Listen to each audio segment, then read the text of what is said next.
FIVEaa. Partly cloudy, 26 today with the 6 o'clock news. I'm Mel Usher. Physio Extra hands-on physio at 6 locations. Even more convenient now with online bookings at physioextra.com. A suspicious house fire at Christie's Beach is under investigation. Nicole Ely from the MFS says the blaze broke out on Hunt Crescent just after 7 last night. 18 MFS firefighters from 5 appliances, supported by CFS firefighters from 1 appliance, responded to a 000 call reporting a well-involved fire on the second floor of a 2-storey vacant home. The damage bill has been put at $100,000.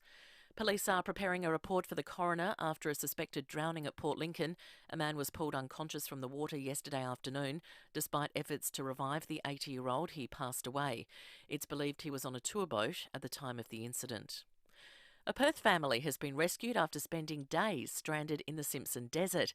Nine's Ollie Haig reports. The family of 4 was driving through the Simpson desert in outback South Australia last Friday when their 4-wheel drive camper became bogged in floodwaters. Police were notified, dropping off a satellite phone and supplies. It was thought they'd be stuck there for weeks, but with hot weather on the way, that prompted a rescue mission yesterday afternoon. A police helicopter winching parents Ori and Lindsay Zavros and their 2 young kids, Zane and Zoe, to safety. This morning, they're waking up in Cooper Pedy. They've been checked over by paramedics and are all in good spirits. The Perth family said it was daily walks and icy poles that helped get them through the 5 days. A no jab, no work mandate has been imposed for South Australian teachers. Anyone who works or volunteers in an education or early childhood setting will need to have their first jab by December 10 and proof of booking their second. Police Commissioner Grant Stevens says those who don't meet the deadline will be sent on leave unless they have a medical exemption. We've announced this on the basis that we've given ample time for people within that sector to get their first jab and to make a booking for their second. Families and the victims of the Bourke Street terror attack in Melbourne are taking legal action against the police for failing to stop the deadly carnage. ISIS-inspired 30-year-old Hassan Khalif Shai Ali blew up his ute before going on a stabbing spree in 2018. 74-year-old local restaurateur Sisto was fatally stabbed in the chest and died on the footpath. His family are among those suing the police. George Clooney has shared his on-set gun safety practices in the wake of the Rust tragedy, which saw cinematographer Helena Hutchins shot and killed on set.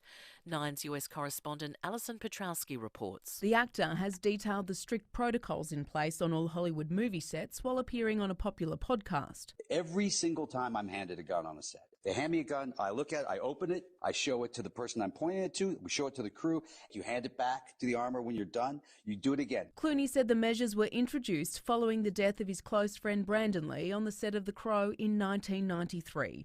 The actor also questioning why the low-budget film employed an inexperienced 24-year-old as head armourer and why live ammunition was on the set of Rust in the first place. Meanwhile, Daniel Baldwin says his brother Alec has become the target of the shooting because of his strong political views. Now to 5AA Sport. This November, grab the Purple Label 2-litre Farm Fresh Fluorio milk to support breakthrough mental health research. And it's good morning to Tom Rehn. And a very good morning to you as well, Mel. We're going to start with soccer, and the Socceroos have suffered another setback in their qualifying campaign for next year's World Cup. A second-half penalty for a handball brought China back level at 1-1 in the second half, and the Socceroos were unable to find a winner.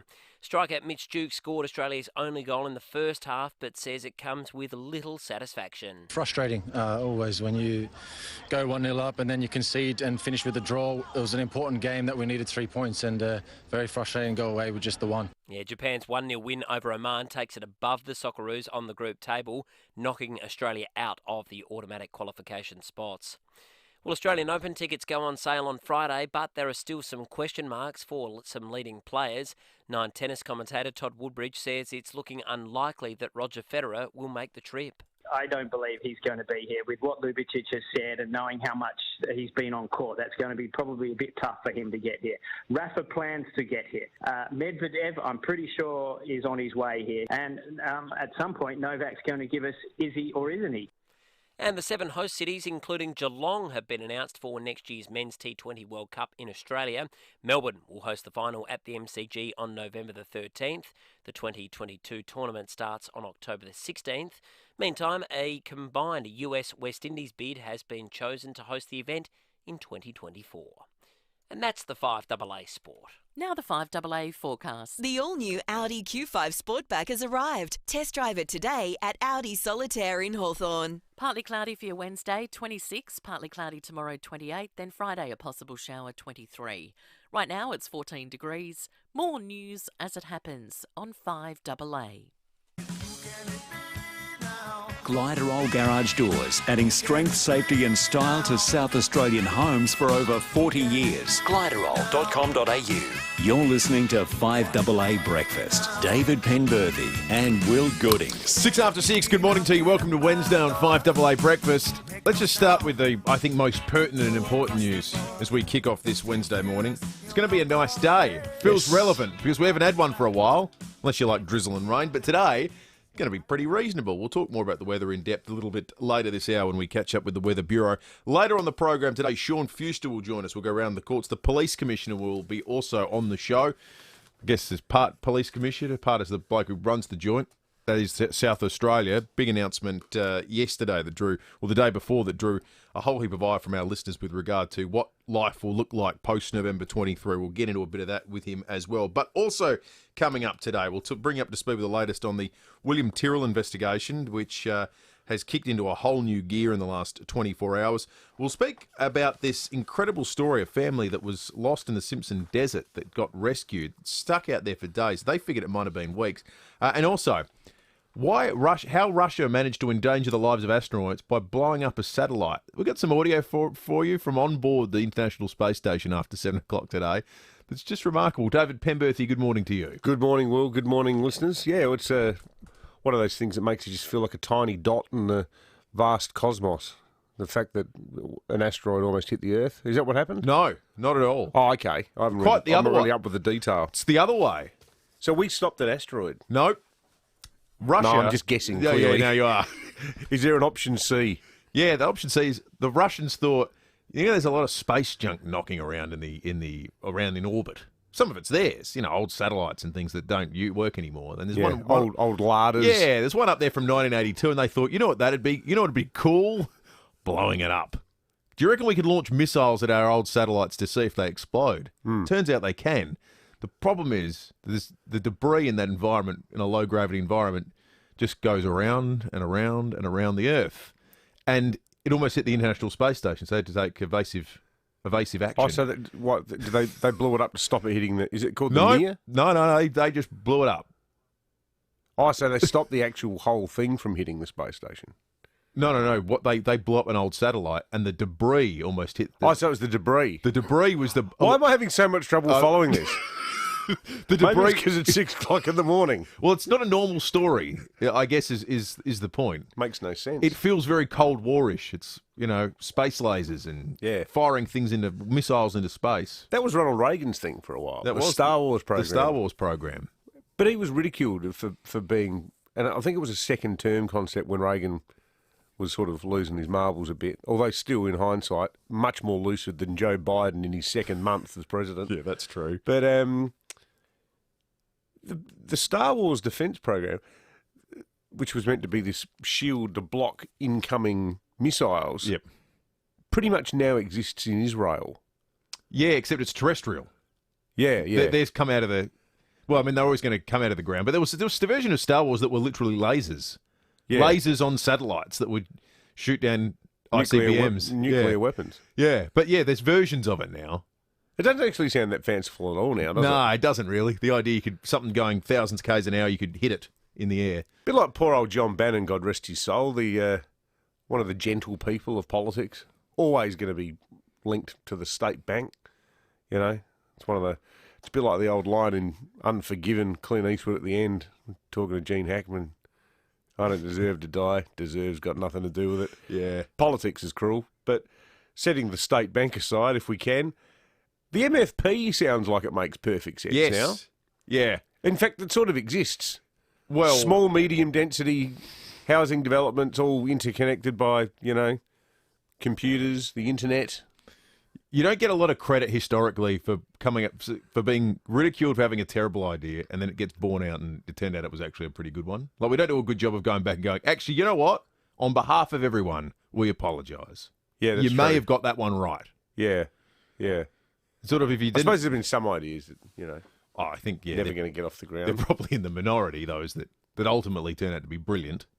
Like my mate Dave Sagg when he was going to run for Lord Mayor. No, his ideas are all brilliant. You think? Yeah. Yeah. He was also a hemp candidate, ran for Parliament. Well, see, these times come now. It's a mainstream issue. It's a mainstream issue now. Yeah, he was going to run for Lord Mayor on a promise of erecting a giant head of Queen Victoria in the middle of Queen Victoria Square as a traffic control measure. It was going to be so big that it would spin on a 360-degree axis, and cars, so if you're going along Grote Street and you need to get down to Wakefield, you have to wait for the mouth to turn, and you drive into Queen Victoria's head and you come out the other side. He never got voted in. Can I say... there's people on council now who make less sense than Dave Sagg. It's nice. Well, I was going to say it's nice to come in and hear an idea like that to me makes infinitely more sense than looking at SA Health's graphs for post-November 23 that we were doing this time. What about those graphs? Give me the head. Give me the big Queen Victoria head, please. Yeah, absolutely. At least I can work out how that's going to And operate. now we got the details yesterday about schools. The big headline out of that is compulsory vaccinations, not just for teachers, but everyone in the education department.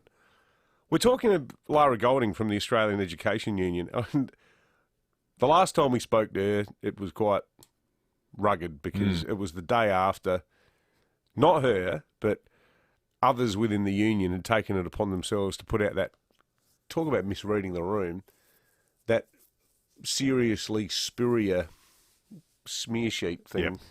And the interview was, you know, didn't go particularly well. Although she handled it well, I thought. Like it was quite rightly a rugged interview, but she said, look, this shouldn't have happened, and got to the bottom of it. Sounds like they're being reasonable on this issue too. They are. I think they're being really reasonable, and Yeah. I think they're showing real leadership. I think, you know, knowing that this is a job that involves working with large groups of people, it's a very public job, and also too, you know, a lot of parents are still quite sort of anxious, thinking, so you can immunise your kids over the age of 16, but what's the difference if they're, you know, 12? So why not 11-year-olds? Yeah. Where does it stop and start? Which means that the anxiety about the dangers of not being vaccinated are greater for young people in that age bracket. So good on the AEU, I reckon, for doing what it's doing. We got a stack of teachers that listen, and usually they get up around this time. If you're a teacher or you've got one in the family and you've got some insight into the plan that was applied, that will be applied specifically to people that work in education, but also there was a little bit of stuff too yesterday that came out with regard to how outbreaks in schools will be managed. The whole school won't be shut down, but sections might be shut for cleaning. Interested from a teacher's perspective, what you made of what you heard yesterday. Let us know, 8223 0000, or text us on the Telstra Storm Out Parker text line. We'll get into the rest of the news headlines right after this. I'm Kathy Nagel, the Chief Executive of Western Hospital Henley Beach. Western Hospital's cardiovascular theatre is open and servicing the residents of the western suburbs and beyond. This theatre is a direct result of attempting to provide outstanding care for our community. We are very proud to host some of Adelaide's best specialists in our state-of-the-art theatre. If you require cardiology or vascular care, contact us on 8159 1200. Western Hospital, your hospital that cares. Hey, it's Callum. I'll let you in on an Edwardstown Mazda family secret. They also sell used cars. Small to large SUV for work or off-road. Edwardstown Mazda used cars, sell them all. All fully inspected and certified, something to suit every member of your family. So let me ask you, do you still love your car? Take your car in now for a fair price. Sell and buy a pre-owned car with confidence. Edwardstown Mazda. Talk to some of our young people and you'll see many of them are doing it tough. In fact, they fear they won't have the skills they need to get a job, and there are plenty struggling to cope, let alone thrive in their future. That's why Generation Thrive is so important. They're Thrive at Life 8-week online personal leadership program is transforming the lives of young Australians. And all through November, they're offering South Australians aged 15 to 30 the chance to win one of 10 places in their program, complete with a personal coach. So nominate yourself or someone you feel will benefit by visiting generationthrive.com.au. Terms and conditions are on the website. Nominations close November 30. Living with a constant low-level noise can have serious impacts on sleep and well-being, but the brain can be taught to isolate the noise and ignore it. The Tinnitus Treatment Phone app can help train your mind while you sleep. Developed in Adelaide by ENT specialist Dr. JC Hodge, studies show that 75% of patients hear an improvement in their tinnitus within the first 6 weeks of treatment. Search Tinnitus Treatment in your app store and sleep away tinnitus.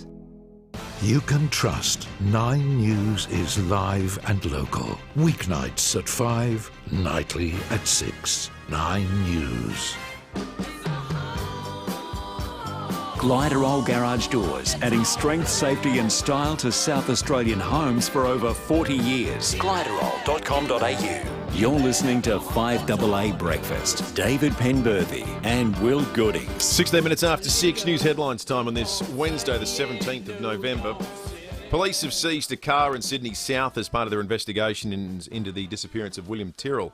The grey Mazda 3 was taken from a home at Gymea, David? Gymea. See, that's why I go. See, I would have pronounced first blush when I was living there. I reckon I said Gymea. Gymea in the Sutherland Shire down south. They took the car from there further. Actually, it's now being forensically examined as part of a coronial order. Overnight, police conducted luminol testing as they looked for traces of blood in the garden beneath the balcony of the mid-North Coast home where William was last seen in 2014. They're testing a theory that he may have fallen to his death at Kendall. Neighbours have been following the case closely and say it's been a difficult time. It'll be devastating, actually, if that's what's happened. There is a lot of genuine interest. A lot of people would like to see it solved one way or the other. In a perverse kind of a way, that would almost be a blessing. That poor kid, like clearly it looks like... I mean, the police have said they're looking for his remains. But the theory that it might have all been some weird accident... It's amazing that we're back 7 years to exactly the first place everyone looked. There's a big fight going on between the cops in New South Wales about massive... Because the commissioner's come out and said that clearly there were problems with the investigation. Now one of the detectives who's retired has come out and hit back and... It's ugly, isn't it, playing out that way publicly? Yeah. Especially when it hasn't been... You have the recriminations once it's closed. You know, once you've had it sorted, start pointing fingers. But beautiful part of Sydney. Here's a fun unrelated fact to lighten the mood somewhat. Gymea, people would know a Gymea lily.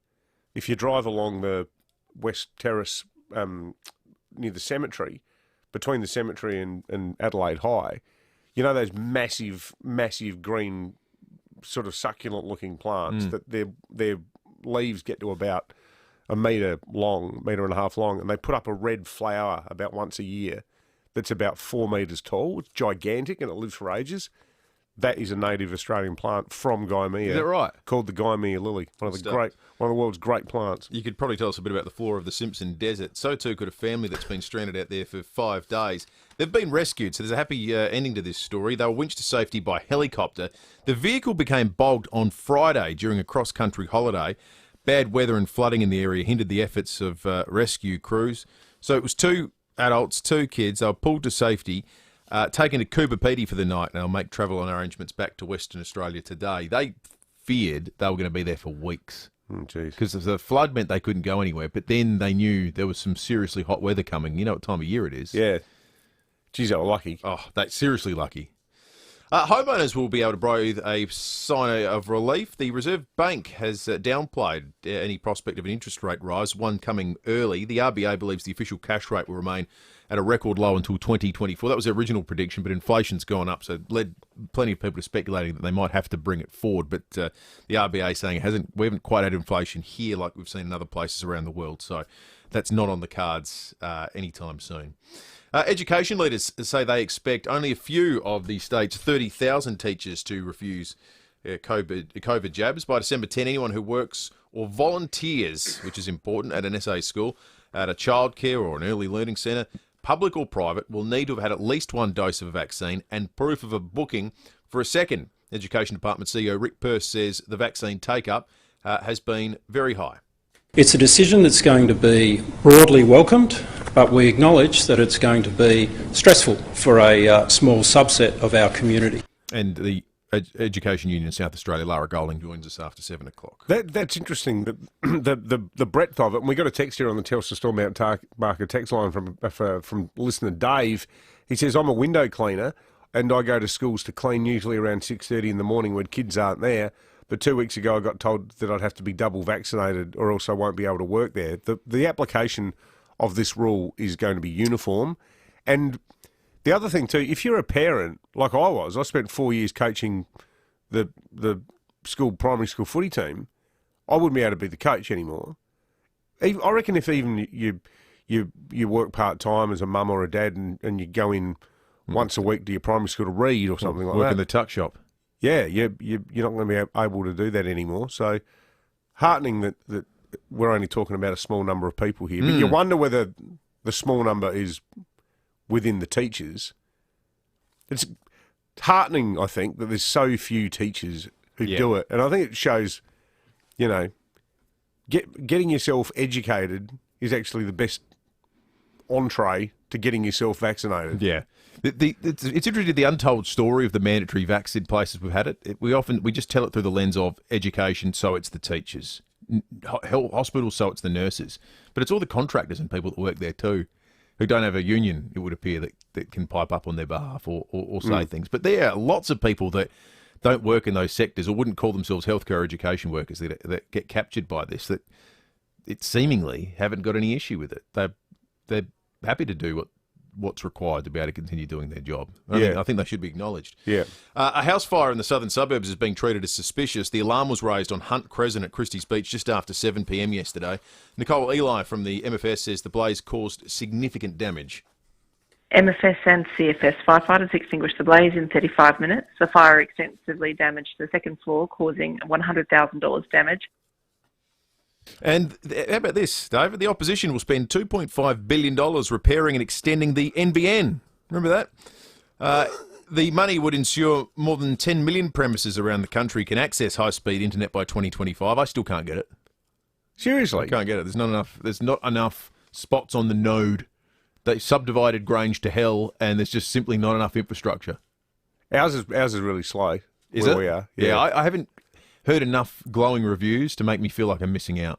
But it was a public works project, probably one of the largest we've ever had in this country, and I live in a major city in a fairly metropolitan suburb. Can't get it. Apparently it's really good at Aldinga, but I deliberately haven't got it on down there. That might be a fibre to the rock node up. The first time we went down, I don't something like that. But yeah. Not across the detail, but I like the fact that you go down there and the kids they know there's no point even taking the iPad. We're going to play Yahtzee, or maybe we're going to experiment. So it doesn't work down there? No, we haven't got it on. We haven't got it connected. Right, I'm with you. The house has no Wi-Fi. Right. Like people go, what's the Wi-Fi code? Like, there isn't one. No one's doing any work. No one's playing any stupid computer games. 23 after 6. It's time to have a look at the weather for today. And as we mentioned right from the start today, pretty much a good news story. 14.2 outside at the moment. It'll hit a top of 26 today. The wind's not too bad. 20 to 30 k's an hour, tending northwest, northeasterly in the morning. Then it'll swing around to mainly a northeasterly in the late afternoon. Tomorrow, seriously warm. Thursday will be 28. Potential for a bit of a drizzle and some stronger winds later in the afternoon. That's because a change comes through. 23 on Friday. Saturday, the headliner for wild weather, 22 and up to 20 mils of rain. Sunday will be 21 with up to 3 mils of rain before finding up on Monday, 22. Tuesday, 22 and up to 6 mils of rain. So still plenty in it for the garden before we get to summer proper. 24 minutes after 6. SportsMed provides patients with state-of-the-art healthcare for their hips, knees, feet, ankles, shoulders, elbows, wrists and hands. Here's Dr. Claire Bolton with more. As an orthopaedic surgeon, I'm focused on delivering exceptional patient care across a range of treatment options, including robotic surgery. We're committed to innovation because we want to give our patients choices in their individual treatment plans. All your treatments, all your care, one place. SportsMed. Visit sportsmed.com.au. You know us for our bright blue vans.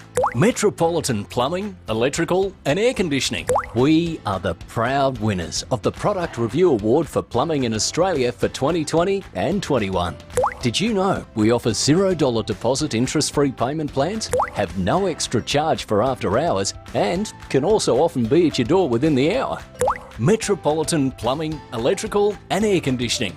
Available 24/7.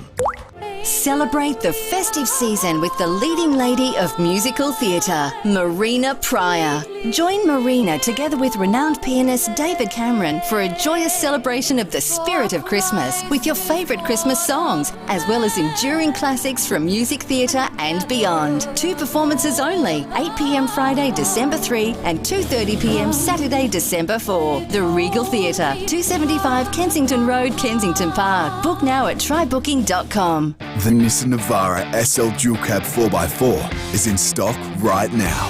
Get yours and choose a selected bonus accessories pack worth up to $1,500. Test drive today at your Nissan dealer. T's and C's apply. As the economic recovery builds, Judo Bank is boldly backing businesses looking to reopen, rebuild, restart plans or to hire and grow. Here's Brooke Corty. Designed to support Australian businesses, Judo Bank welcomes the expansion of the government's SME Recovery Loan Scheme, helping businesses reset for the future. You may be eligible if your business has been adversely economically impacted by the coronavirus pandemic or the March 2021 flooding. Loans up to $5 million are available to businesses with a turnover of up to $250 million until December 31. Judo Bank, boldly backing business. Arrange to speak to a Judo banker on 13 Judo or visit judo.bank. Eligibility criteria, fees, charges and terms and conditions apply. 5AA Breakfast is streaming live right now. To watch, simply head online to 5AA Facebook or search 5AA on YouTube. Gliderol Garage Doors, adding strength, safety and style to South Australian homes for over 40 years. Gliderol.com.au. You're listening to 5AA Breakfast. David Penberthy and Will Goodings. 27 minutes after 6, this November, grab the Purple Label 2-litre Farm Fresh Fluoro milk to support breakthrough mental health research. Tom Rehn, good morning to you, my friend. Morning, Will. Morning, David. Boys, if you're waking up this morning wondering what happened with the Socceroos, things started really well in the first half when this happened. The cross in is a good one, and the header, and Australia are in front. Mitch Duke. What a fantastic ball in from the right-hand side. And with 8 minutes to go before the half-time break, Australia have their goal. And well played Graham Arnold as well, who decided that Mitch Duke's presence up front was what was called for this evening. The ball into the near post, downward header, Australia 1, China 0. So it was going great audio there thanks to Channel 10, but unfortunately they gave up a penalty in the second half, which was reviewed on the VAR. It was a handball. And in the 70th minute, China equalised, and that's the way it stayed. So, bad result for the Socceroos overnight. Well, overwhelmingly expected to win that, weren't we? Big time. So, what it means, David, is now because... We got a point at least. We got a point, but Japan won. Yeah. So, Japan now are ahead of the Socceroos. And remember, it's the top 2 sides that go straight through to the World Cup. But then if you finish third, it becomes very, very tricky because you've got to play the other third-ranked side from Asia. Then you've got to go to South America after that, like we've previously had to do 20 years ago. And next thing you know, you're in Montevideo having saucepans thrown at you. Exactly. I reckon as we wake up this morning... Apologies to our Uruguayan listeners. Yeah, that's right. As we wake up this morning, the most likely outcome of this is that Australia doesn't qualify for the World Cup. Yeah. But don't we have a lot of, 2-bit nations to play still? Don't we get to play Kuwait or something? Well, no, we've got Saudi Arabia and Japan still to come. Well, it's possible. It's still in our hands because Yes. you beat Japan and do the right work the rest of the We time. played them at home. That's too. right. We played them here. That's right. But we've got Saudi Arabia away, so because we played them at home, obviously the first time. So, and we drew. 0-0 last week in that shocking game. It's going to be hard. It's going to be rough. Now, boys, Nick Kyrgios, he's had some interesting comments to say about the Australian Open. Let's have a listen to what he's had to say. These guys have given so much, sacrificed so much. They're global athletes who millions of people look up to, and I just feel like it's so morally wrong to force someone to get vaccinated. I'm double vaxxed, but I just don't think it's right to just force anyone. You can't come play here because you're not vaccinated. I think there's other solutions around it.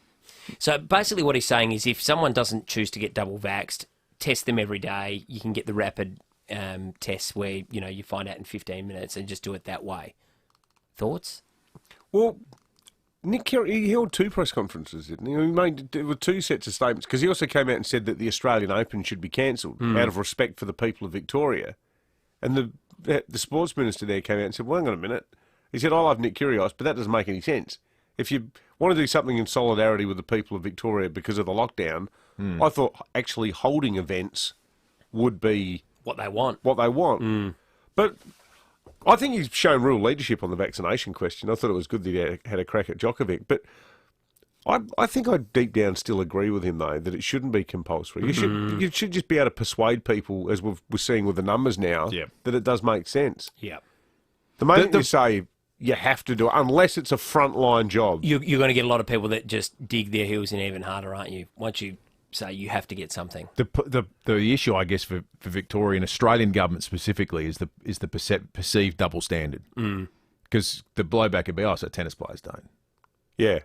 And there's been plenty of criticism about sport being given special treatment. Yeah. So I reckon it's Nick Kyrgios travels around the world and he's got a global perspective on this, but I reckon it's a way tougher sell within Australia. Yeah, true. That's a good point. Absolutely. Good on you, Rennie. Thanks, boys. 6:30, 5AA News is on the way, and then we'll take you through the word of the year. I wonder if David can give us a definition, because frankly, I've never seen this word before in my life.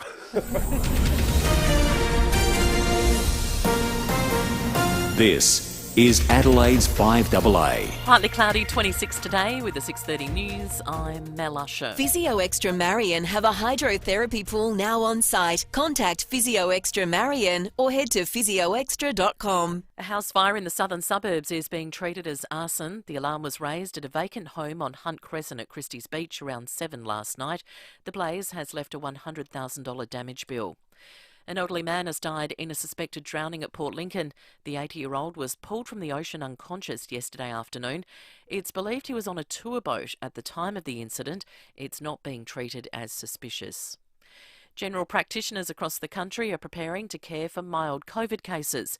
They'll monitor people in their home and refer patients to hospital if their condition deteriorates.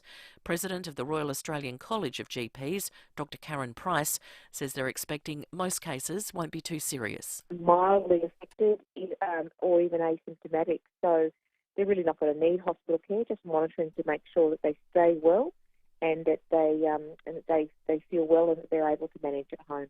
Police are forensically examining a car seized from Sydney South as part of their investigations into the disappearance of William Tyrrell. The Mazda was taken from a home under a coronial order. Officers say it's related to the renewed search currently underway in Kendall on New South Wales' mid-north coast. 3-year-old William disappeared in 2014. Families and victims of the Bourke Street terror attack in 2018, which left a much-loved Victorian restaurateur dying on the footpath, are suing the police. Nine's Dennis O'Kane is in Melbourne. Sisto Malaspina was walking along Bourke Street in November 2018 when he was stabbed in the chest by 30-year-old ISIS sympathiser Hassan Khalif Shah Ali. Moments before, Shah Ali blew up his ute before going on a stabbing frenzy. The 74-year-old owner of Pellegrini's died on the footpath in the arms of a stranger. Mr Malaspina's family is now taking the police to court, claiming they failed to protect the public. A relative of a security guard who was also stabbed is also taking legal action. Court documents obtained by the Herald Sun alleges the police anti-terrorism unit was negligent in failing to monitor Shah Ali in the lead-up to the Bourke Street tragedy. A Google Cloud outage crashed major sites including Snapchat and Spotify overnight. The issue affected users worldwide. Google says it is working on fixing it. And it's back to Hogwarts for Daniel Radcliffe, Rupert Grint and Emma Watson. The trio who played Harry Potter, Ron Weasley and Hermione Granger across the 8 movies will reunite for a 20th anniversary special. Now turning to 5AA Sport. This November, grab the Purple Label 2-litre Farm Fresh Fluorio milk to support breakthrough mental health research. And here's our boy wizard, Tom Rehn. Exactly right, glasses and all. Let's start with soccer, and the Socceroos' hopes of qualifying for the 2022 FIFA World Cup have taken a massive hit after being held to a 1-1 draw by China in the UAE. Australia has now fallen out of the top 2 places in its group, which guarantee automatic qualification. To cricket, the Australian Ashes squad is set to be announced later this morning with much attention locally on whether Travis Head will make it. The first test against England begins on December 8th at the Gabba. Meantime, former Test captain Michael Clarke believes Justin Langer will step down as coach of the Australian team if they win the Ashes this summer. To tennis, defending champion Daniil Medvedev has defeated Alexander Zverev at the ATP Tennis Finals. Nine's Craig Gabriel reports from Italy. It was a nail-biter towards the end, but the win is all but guaranteed Medvedev a place in the Final Four. The world number 2 defeated Zverev 6-3, 6-7, 7-6 for the 5th consecutive time, and it's Medvedev's 6th consecutive win at this event, having won the title last year. The Russian will be assured of a place in the elimination semis if Herbert Hurkacz beats Yannick Sinner, who's replaced an injured Matteo Berrettini. Briefly elsewhere, young Australian driver Oscar Piastri has been appointed to Alpine's reserve Formula One side for next year. And in some boxing news to finish, Tim Tszyu will enter the ring tonight in an Asia-Pacific Super Welterweight title fight. That's against world number 6 Takeshi Inoue from Japan. And that's the 5AA Sport. Now the 5AA forecast. The all-new Audi Q5 Sportback has arrived. Test drive it today at Audi Solitaire in Hawthorn. Heading for a top of 26 and partly cloudy today, partly cloudy tomorrow 28, Friday a possible shower 23 degrees. Right now it's 14. More news as it happens on 5AA. Tyrrell Garage Doors, adding strength, safety and style to South Australian homes for over 40 years. Tyrrell.com.au. You're listening to 5AA Breakfast. David Penberthy and Will Goodings.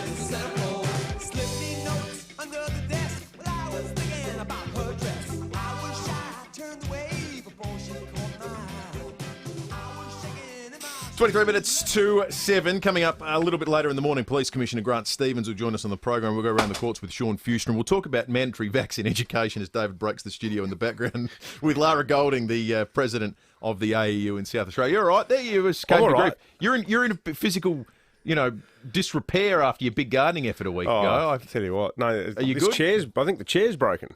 Right, okay. The back of the chair just went ping. It's like an ejector seat. And for the benefit of our audience, it would be totally out of the ordinary if anything in the studio was broken or not functioning properly. Exactly. Now, word of the year, David. Do you know what the term stroll out means? Oh, yeah. It's a tricky little term. Oh, who picked this? What, The Guardian? The stroll out is a term that was invented to poke fun at Scott Morrison in Australia over the vaccine rollout after he said it's not a race. Yes, but 100%. This is like a niche term that like-minded communists who use Twitter all the time have coined to hold ScoMo up to ridicule. Yeah, I honestly thought, I saw the word and I thought, does it mean like going for a walk when you're in quarantine? It was coined by the ACTU boss, Sally McManus, to talk about the delay in the vaccine rollout. That's quite a clever word, but it didn't exactly take the world by storm. I've never heard... mention the last time you heard anyone ever in conversation mention stroll out. How about this stroll out? No, it doesn't happen. No. It's not used in conversation. The other nominations were double vaxxed, which I think is probably way closer. Absolutely. AUKUS, which is not a word either, by the way. It's an acronym. I find that really hard to remember too. AUKUS. I always get the letters in the wrong. Oscar and... UCAS. Yeah, they are. Yeah, it's a little bit tricky. Orcas aren't they the dolphins with the killer whales? Yeah. Oh, they're what I'm thinking of narwhals. Narwhals. They got the spike. The spike. Net Zero was nominated. Hesitancy was nominated for Word of the Year, but they eventually settled on stroll out. The Oxford Dictionary Word of the Year was vax. Which I think we did that last week. Which is exactly right. Which is again Oxford proving that. So what's this one? Is this the Macquarie Word of the Year? This is the National Dictionary Centre. Oh yeah. So, was that run out of the sociology department at La Trobe University or something? I suspect it might be. Have you ever been... We want to hear from you this morning, 8223 or text us on the Telstra Stormont Barker text line if you've ever been sold a lemon. The biggest lemon in history may have been discovered, or at least it's been determined to be thus. Back in 2017, a fairly famous painting was sold. You may have heard of the Salvator Mundi, the Leonardo da Vinci piece, was sold for $450 million. One of the most famous paintings on earth. What's it feature?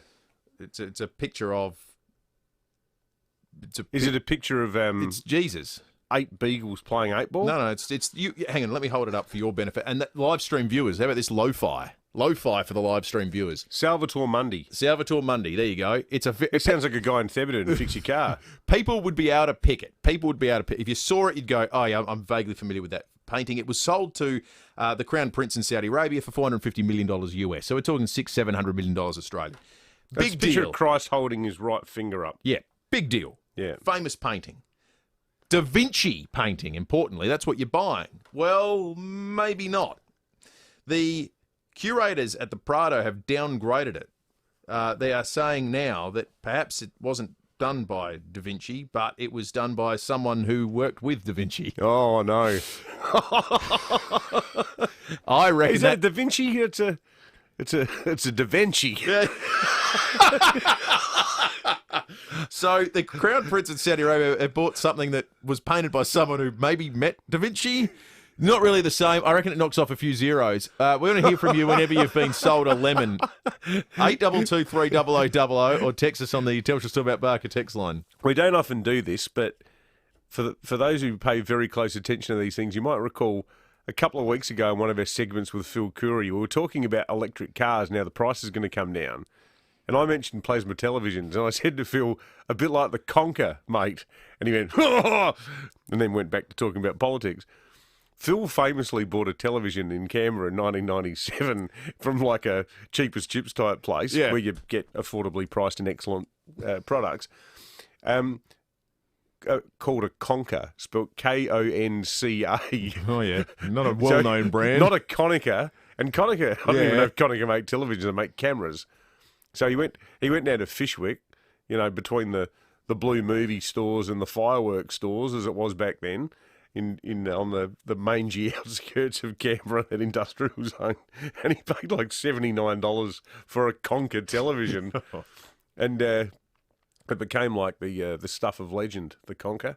But yeah, the Da Vinci. What about that? How much did he spend on it? $450 million US. $500 million. More than $500 million. It's like about 650 million Australian dollars. What could you buy for that in Australia? You'd probably buy a TV network. Tasmania. Tasmania. That is just insane. It is, and it may not be a Da Vinci original. Yeah. Let's do some text before we get to the break on the Telstra Stillbat Barker text line. Some good ones coming through, I know. There's one here saying, guys, I live in the Playford area. As you know, we have a terrible vaccination rate. Do you think people on welfare aren't getting vaccinated because there is no fear of losing their payments? Don't they, in theory, get payments from the government if you work at the education department? There's no word on whether people are going to be forced to get vaccinated. I don't know. I reckon that's a bridge too far. If you say to people, you're not going to get any Centrelink money unless you get vaccinated, that's a real gun to people's heads, isn't it? Yeah, that's a mandate. Having said, totally it is. But having said that, the rate there does need to lift. Dave M says, I wonder how many people are not anti-vaccination but are just anti-needle.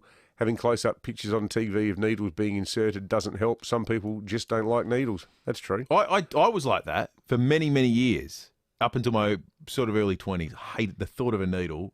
It just terrified me. Yeah. And then you don't even realise they've done it. No, I know. It's so painless. This one is the smallest gauge of needle you'll ever find to get a vaccination, if that eases anyone's fears. But what's that traditional and very rough way of getting people over fear? Exposure therapy. Yeah. Well, I experienced that here in Hindmarsh Square when one of the first times I travelled overseas and I got vaccinations, and I turned up. I didn't even know what I was getting for, but I thought, I'm going to have to get a jab here, I think. And the woman came out with about 5 little things that were like thumbtacks and just went bang, bang, bang, bang in my arm. And I sat there and there were 5 hanging out, and I went, well, I don't think I'm worried about needles anymore. I'll tell you what I hate, having a cannula in. Have you ever had a cannula? What's a cannula? Like if you have a general anaesthetic or... It's like a... yeah. Just leave them taped in your arm. Yeah, and I hate those things. You can feel the bit underneath that's in your arm. They get really itchy too. I hate them. Yeah, that's no fun. Generally having, foreign objects inserted in you isn't great. No. I've always said. Yes. No worries.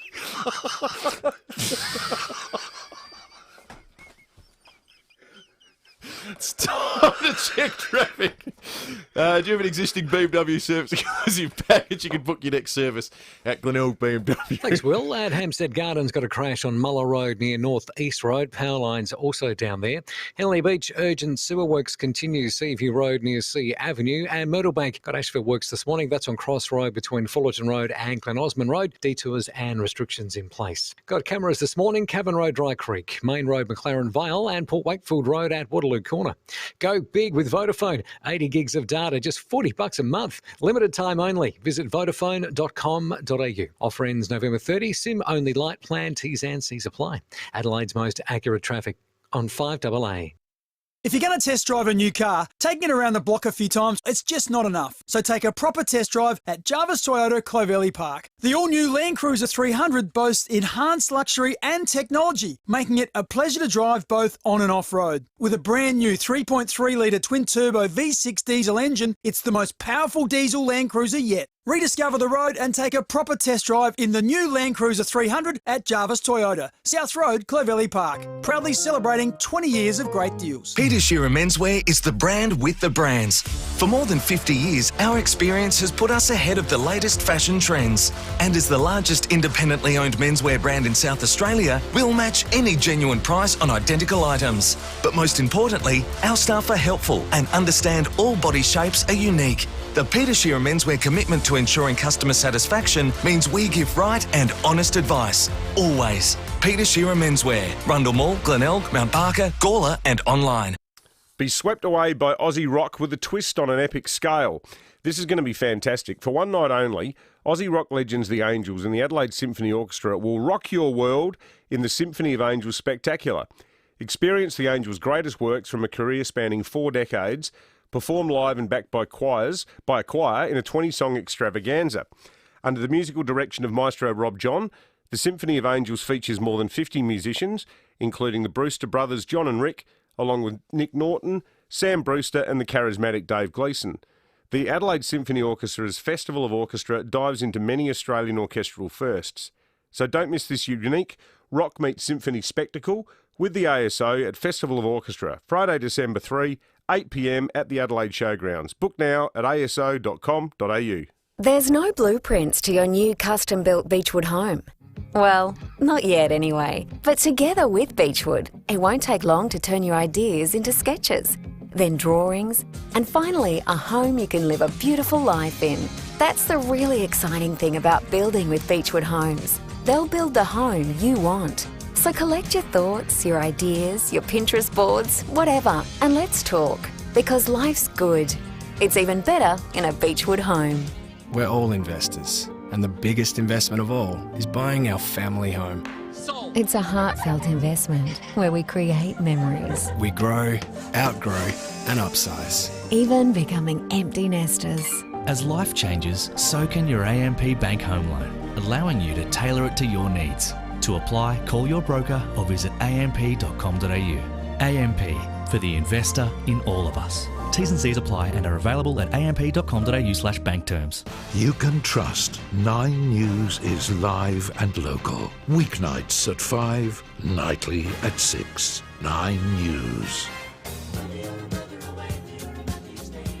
Gliderol Garage Doors, adding strength, safety and style to South Australian homes for over 40 years. Gliderol.com.au. You're listening to 5AA Breakfast. David Penberthy and Will Goodings. 12 to 7. Do you want to do the texts?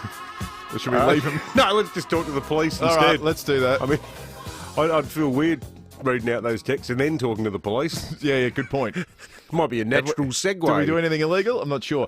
So whoever floats your boat will. It's very confusing people that just tuned in, but that's why you should listen to the whole show. Exactly. We're not making any apologies Pay attention. for You might miss something. Let's check in with SAPOL Senior Constable Kate Dawson on the line. Morning to you, Kate. Good morning, guys. Hey, this is a good news story and a pretty remarkable one, the rescue of this family in the Simpson Desert. Yeah, it was a massive effort by emergency services, national parks, local station owners, and I'm sure, lots of other locals up there as well. The family of 4 who had been stranded in the far north of our state were rescued by an emergency services helicopter yesterday. So it all unfolded on Friday, the 12th of November, around 10 a.m.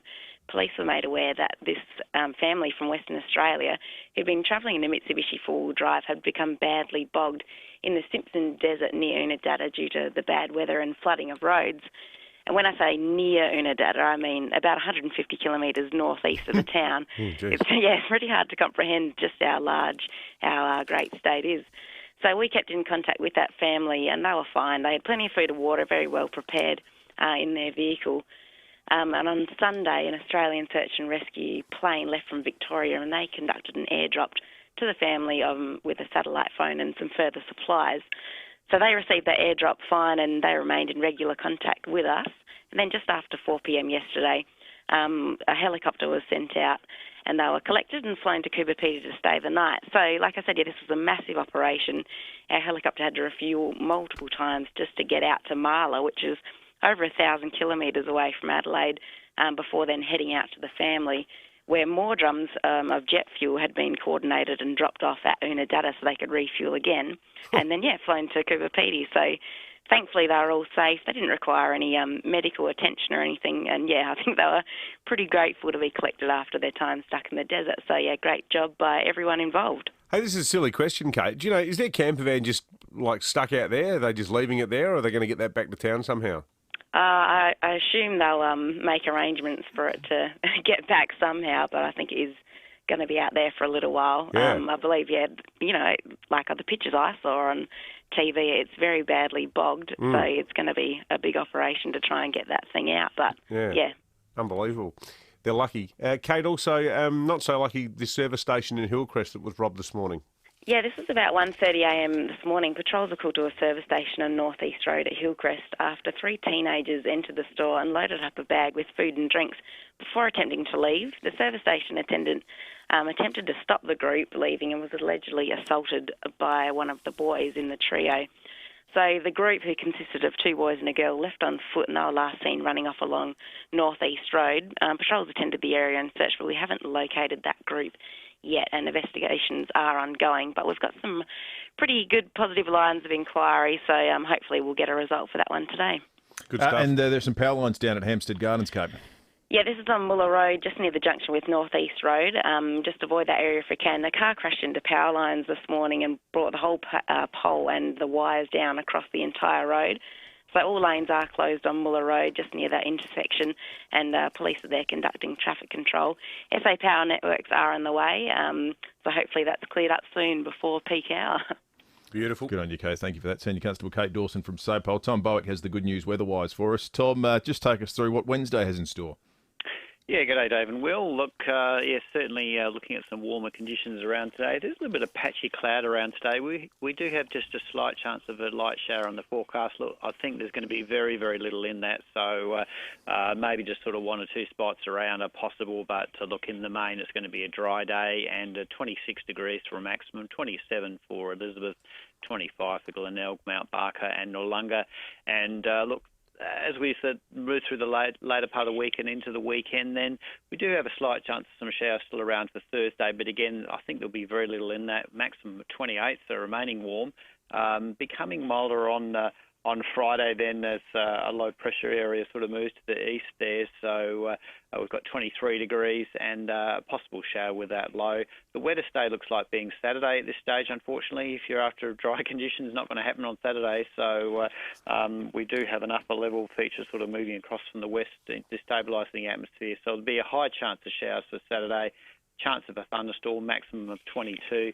Those showers easing back on Sunday, but not going away completely. 21 degrees, 22 degrees for Monday and Tuesday of next week, guys. Good on you, Tom. Thank you. Beautiful. Tom Bowick, senior forecaster at the Weather Bureau, and at 7 to 7. We'll take a short break. When we return, we're off to London. Vincent McAviney, our guest. We're investing $7.4 billion into health in SA, making 392 beds available, so you spend less time waiting for care and more time where you want to be. Visit moreforhealth.sa.gov.au to know more. A message from the Government of South Australia. For 37 years, Steinborner Automotive has always been well worth the trip. Now that spring is here, Steinborner Automotive Gawler has stocked up with 40 hand-picked 2018-19 ZB Commodores. Choose from a range of factory edition or special black edition with black roof and black wheels. That's 2018 and 2019 ZB Commodores from $22,990, all with a balance of factory warranty. View all their used vehicles at steinborner.com.au. Steinborner Automotive. It's well worth the trip. Wouldn't it be nice if talking to your loved ones about mental health was as easy as making a nice cuppa? Fleurieu Milk Company has partnered with Breakthrough to raise money for mental health research. Throughout November, Fleurieu Milk Company are donating 50 cents from every 2 litre farm fresh milk to Breakthrough. So let's get behind them and drive change. Look for the purple label and help make a difference. Search Breakthrough to learn more about their powerful research. And the winner of Reader's Digest's most trusted hearing services brand 2021 is Hearing Australia. Collecting the award is Kirsty, a Hearing Australia client. Kirsty, why do you trust them with your hearing care? The staff are just amazing. I know that they know everything there is to know about my hearing loss, and they're so careful to make sure that the hearing aids that you get and the support that they can give you suits where you are in your life. There you have it. You can trust the specialist team at Hearing Australia to give you tailored advice and solutions throughout your journey towards healthier hearing. For a free hearing check, call 134-HEAR today. Only 15-minute hearing checks are free. Other services may attract fees. Conditions apply under the Australian Government Hearing Services Program. 5AA Breakfast is streaming live right now. To watch, simply head online to 5AA Facebook or search 5AA on YouTube. Gliderol Garage Doors, adding strength, safety and style to South Australian homes for over 40 years. Gliderol.com.au. You're listening to 5AA Breakfast. David Penberthy and Will Goodings. 4 minutes to 7. Time to head off to London. Vincent McAviney on the line. Vincent, good morning to you. Good morning. So, Vincent, the UK is reeling from yet another terror attack. This is after the incident was thwarted a couple of days ago. What are the circumstances surrounding this latest attack? Yeah, well, this was an attack in a city in the northwest of England, Liverpool. It was the Liverpool Women's Hospital, which is quite rare in the UK. It's one of the few hospitals that just deals with obstetrics and gynecology. So, of course, lots of mums in there, lots of new babies. A very sensitive site, and we're still unclear on some of the detail of exactly what happened, but what we do know is that Ahmad al-Swilman, who was an asylum seeker who lost his claim actually as long ago as 2014 and converted to Christianity, he was from the Middle East, he took a taxi on a 10-minute journey. We're not clear. He seems to have asked to go to this hospital, which isn't too far away from the cathedral that he used to worship in, and it was having a Remembrance Sunday service. And then the taxi driver, we understand, was clocked that something wasn't quite right. This guy had previously been sectioned under the Mental Health Act, thought that there was possibly a device in the bag that he was carrying, and so CCTV footage has come out of the taxi pulling in to the turning circle of that hospital. Something detonates, but not as it should have done, it seems. The taxi driver managed to get out, he's helped out, but then the car goes on fire and this individual died in the car itself. So quite a sort of shocking attack, especially at that particular time at 11 a.m. on Remembrance Sunday. Staff at the hospital obviously quite shaken up by what happened, but my partner actually is a surgeon in that hospital some of the time. Thankfully wasn't there. So yeah, as a result, the UK threat level, we have a 5-tier level. We have been for some time on the 3rd middle tier, but we've now gone back up to the 4th tier, which means severe, and that means that another attack is highly likely. Not specific intelligence about an actual plot, which is the level above, but it is likely, and that comes, of course, after we had an MP as well who was murdered not just a month ago here in the UK. So this was something that security services had been worried about, that there could have been bedroom plotters locked away in lockdown, getting radicalised by stuff online they see, getting a plan together, learning about how to do things. And this is one of the things that was thought could have been coming in the months after the pandemic. Yeah, right. Hey, and Vincent, what's the latest we know about the condition of the Queen? Bit of concern, even all the way on this side of the world, about her well-being at the moment. Yeah, there is. We know that the Queen had been resting. She'd been ordered to rest by doctors after she'd gone to hospital for some tests. She said she couldn't make the COP26, which was something she was aiming to do, but she pulled out of that in order to ensure that she could go to remembrance services, because That's very important to her. She only missed it twice in her reign, I think twice on foreign tours and twice when she was pregnant. And so she had been resting up, but then we got notice, I think it was in 24 hours before, on the Saturday, that she would not be attending due to spraining her back. So the rest of the royal family, of course, were there to pay their respects, but we haven't heard anything else since the weekend about the Queen, about how she's doing. A bit of concern that obviously maybe, when you're that age, years become more important and a lot can happen in a year in terms of your health. And she hadn't, of course, been out and about for the kind of, 18 months of the pandemic, and perhaps with kind of getting back into work in October and September, she had maybe pushed herself a little bit too far, and that she's learning now she needs to not go quite at the same pace that she had done before the pandemic. Absolutely. That's good news, Vincent. Thank you. Vincent McEvany, our London correspondent. It's right on 7 o'clock. 5AA News on the way now. We've just been chatting to Andy. We've got something really intriguing for you after 7 o'clock. We're going to catch up with the paramedic on board the helicopter when the family that was rescued from the Simpson desert was ultimately rescued. They'd been out there for days. They figured they'd be there for weeks. Some things had been airdropped. But we'll chat with the person who found them first right after this. Online, on DAB Digital Radio and on 1395 AM. Talking Adelaide. This is Adelaide's 5AA. Partly cloudy, 26 today with the 7 o'clock news. I'm Mel Usher. Physio Extra hands-on physio at 6 locations. Even more convenient now with online bookings at physioextra.com. A console operator at a Hillcrest service station has been punched in the face during a robbery. 3 youths targeted the outlet on North East Road shortly before 1:30 this morning. Senior Constable Kate Dawson says they stole food and drinks. The group, who consisted of 2 boys and a girl, left on foot and they were last seen running off along North East Road. Patrols attended the area and searched, but we haven't located that group yet, and investigations are ongoing. A house fire in the southern suburbs is being treated as suspicious. The alarm was raised on Hunt Crescent at Christie's Beach last night. Nicole Ely from the MFS says the blaze caused significant damage. MFS and CFS firefighters extinguished the blaze in 35 minutes. The fire extensively damaged the second floor, causing $100,000 damage. Investigations are continuing following a drowning incident at Port Lincoln. An 80-year-old man was pulled unconscious from the water around 4 yesterday afternoon. Despite efforts to revive the man, he passed away. The incident is not considered suspicious. Investigators have removed a car from a home in Sydney South as they examine what happened to William Tyrrell. Nine's James Wilson reports from Gymea Bay in New South Wales. Detectives seized the Mazda CX-3 from a home in Gymea Bay last week. 2GB has revealed the vehicle once belonged to William Tyrrell's late foster grandmother and was at the Kendall property on the day the then 3-year-old boy was reported missing. The car has been taken to a secure facility where it is undergoing extensive forensic examination.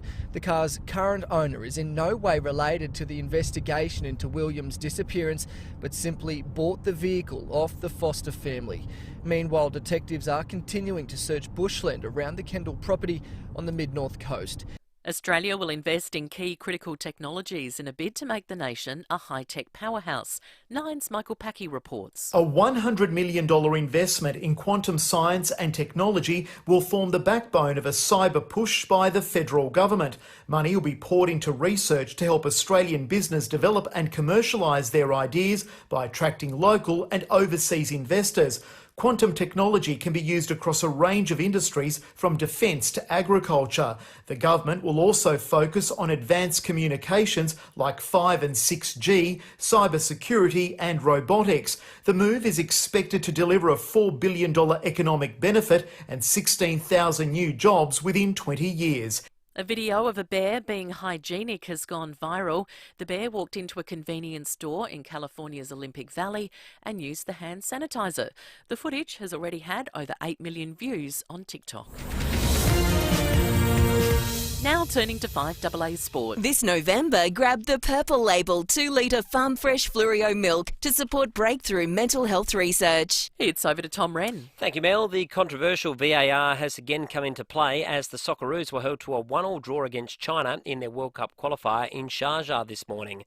A penalty was given against the Socceroos for handball midway through the second half after a lengthy delay. Keeper Matt Rehn was diplomatic when asked about it and says the Aussies needed to do more up front. Obviously there's probably a controversial talking point, but there's other moments throughout the game where we need to be better if we want to take away a result. But we weren't able to do that today, and it's important that we learn from what unfolded today and why we weren't able to get the win, and we carry on moving forward and learning and growing from that. Audio there thanks to Channel 10. The Socceroos now sit in third spot in their group with 4 matches left in qualifying. Let's go to football. Some positive news for the Gold Coast Suns, who have had a tough week, with Vice-Captain Tuke Miller, who will be a Sun for life now after signing a 5-year contract extension, committing his future to the club until the end of 2027. The United States has been chosen to host the T20 World Cup in 2024. The tournament will be jointly hosted between the US and the West Indies. And the Adelaide 36ers' good pre-season form has continued after a 7-point win against the Perth Wildcats. Dusty Hannes scoring 11 points, as did Mojave King. And that's the 5AA Sport. Now checking 5AA traffic. Glenelg BMW is now open on Brighton Road. Book a test drive today. And Hampstead Gardens got a crash on Muller Road near North East Road. Power lines also down there. Henley Beach, urgent sewer works, Seaview Road near Sea Avenue. Myrtle Bank, asphalt works continuing crossroad between Fullerton Road and Glen Osmond Road. Keep your eye out for detours there. And also keep your eye out for a few cameras today. States Road, Morford Vale and Grant Road at Ranella. Whatever the industry, whatever the workwear, Totally Workwear can help. For workwear for tradies through to uniforms for nurses, head to Totally Workwear, Australia's largest workwear supplier. Adelaide's most accurate traffic on 5AA. Now the 5AA forecast. The all-new Audi Q5 Sportback has arrived. Test drive it today at Audi Solitaire in Hawthorn. 26 today and partly cloudy tomorrow 28, Friday dropping back to 23 with a possible shower. Right now it's 15 degrees. More news as it happens on 5AA. Gliderol Garage Doors, adding strength, safety and style to South Australian homes for over 40 years. Gliderol.com.au. You're listening to 5AA Breakfast. David Penberthy and Will Goodings.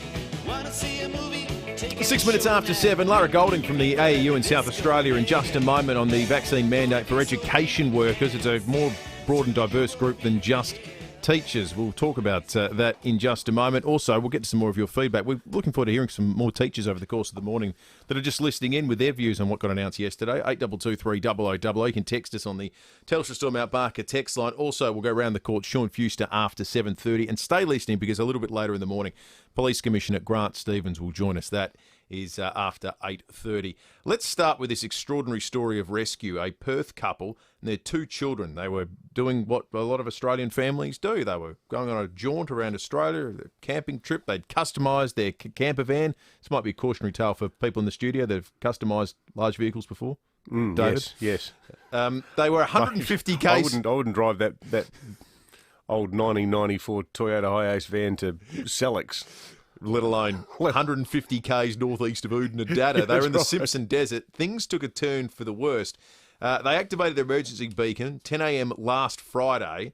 There was rain. Flooding, obviously, is a big issue when you get out to that part of Australia. They couldn't get through, so they were absolutely stuck there. They were preparing to be there for weeks, but supplies were airdropped to them and they were ultimately rescued. Guys, how do you feel to be back? Glad. I feel safe now. Tell us, how long is it? How have you been feeling while you've been down there? It's been emotional. A bit of a roller coaster. How was the communication working? Yeah, it was. After the first couple of days, we sort of realised we wanted to get out of there pretty quick. And by the end of the week, it's meant to be 40 degrees, so it was looking like it was going to be a bit sketchy. So things lessened in search and rescue. Just been amazing. Just made us feel really safe. And as soon as they dropped that sat phone to us, yeah, we were safe. So. And how did you keep your kind of spirits up while you were? Well, it was hard because we didn't have any alcohol, so it was a little bit hard. But we did have icy poles, so we'd had like a daily ritual where we'd go for a walk in the morning, and then have an icy pole at lunchtime, and then go for a walk in the afternoon when we could. And that, yeah, unfortunately a lot of TV, but that's okay. So you had TV while you were there? We had TV, yeah. That's well, DVDs. Perfect. And so what's the plan from here? How are you? Well, go back to Perth somehow. Yeah. We'll eventually get back to Perth for Christmas, and then once the truck's been recovered, we'll come back out and keep going. They sound like they were remarkably composed, and the thing that would have made it especially challenging was how young their two children appear to be. They look like they're 3 and 1, or a bit older than that, 4, maybe 5 and 3.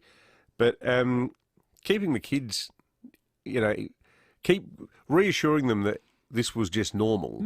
Just a stopover on the holiday. We're just going to stay here in the middle of nowhere for a while. Eat nothing but icy poles once a the day for a few days. And then watch, Ice Age 4 for the 7th time. It's a remarkable story, one with that we're grateful has a happy ending as well. There's been significant developments, as you've heard, in 5AA News with Mel Usher over the course of the morning in the William Tyrrell investigation. I just want to bring up to speed with a little bit of what's developed as reported on Sky this morning. Under the veranda at a place William Tyrrell once called home, police dig up the front garden bed. They're looking for the 3-year-old's remains. In a major breakthrough, detectives say they're investigating the theory that something happened here to the little boy in 2014. The fact that we've got such a high level of resources being deployed at such short notice would give us confidence that everything that can be done is being done. One by one, shrubs and trees were pulled from the garden. The soil was then put through an electric sifter to try to find any evidence. The Benaroon drive home belonged to William's late foster grandmother. It's the last place he was seen alive on September 12, 7 years ago. It's one of 4 major search zones in and around Kendall, named in the renewed search for answers. So hopefully that does ultimately close the investigation, but there's still a bit of water under the bridge yet, and there's still some unanswered questions we've got about a car that was seized and the AVO. We don't know what the circumstances of that are as yet. So there's a whole host of things that remain unanswered, but it feels as though there's been significant progress behind the scenes in the last 48 hours, culminating in the search at the home in the last 24 hours. It's turned into a huge stink within New South Wales Police as well, because the Commissioner, Mick Fuller, did a radio interview yesterday where he openly criticised the early phases of the investigation. He said that police wasted time pursuing individuals who were clearly not linked to the crime. Now, the officer who was a lifelong homicide detective, Gary Jublin, he came out and made some pretty incendiary comments and said, well, hang on a minute, he was the Assistant Commissioner who was ultimately responsible for the investigation, and I was submitting monthly reports about the progress that we were making, and he signed off on them. He said, so if anyone's responsible for it, it's him. It's a pretty spectacular fight. You never see, not in South Australia, but the New South Wales Police Force. It's a different operation over there. Yeah, their history is seems much more colourful. Oh, yeah, and there's factions. I mean, I'm sure there's factions in any organisation, but the thing is over there, the factions don't mind speaking out. 12 after 7, returning to the good news story out of yesterday, the rescue of this family from the Simpson desert. They owe their lives to the team that managed to get them out and extract them from a potentially deadly situation. We're speaking now with the team leader of Special Ops for SA Ambos, Simon Craddock, who we understand was part of the team that got them out and saved them. Simon, good morning to you. Morning, mate. Hello, everyone. What a great story, Simon. I tell you what, I'm sure that, in your line of work, you've been involved in some things that don't have a happy ending, but this is just a great upbeat story, isn't it? Yeah, it's nice to have a nice positive story like this, especially in the last year or two. So yeah, it's good. It's a nice way to wake up this morning. So when does it come across your desk, and how soon from you hearing about it, you guys, to going out there and physically rescuing them? How much time transpires? Oh, look, it's really a combined effort between SAPOL and SA Ambulance. So SAPOL worked up this job for a while in collaboration with AMSA. So AMSA, the job sort of initiated from this family setting off their personal locating beacon. Then AMSA send up their plane and locate the family, and then initiate the local police, which is SAPOL with us here in SA. And then we were tasked late Monday night to fly or depart and fly for Tuesday morning, which included myself, a pilot, an air crew, and an engineer as part of the crewing configuration. And so, what was the first thing they said to you when you got them?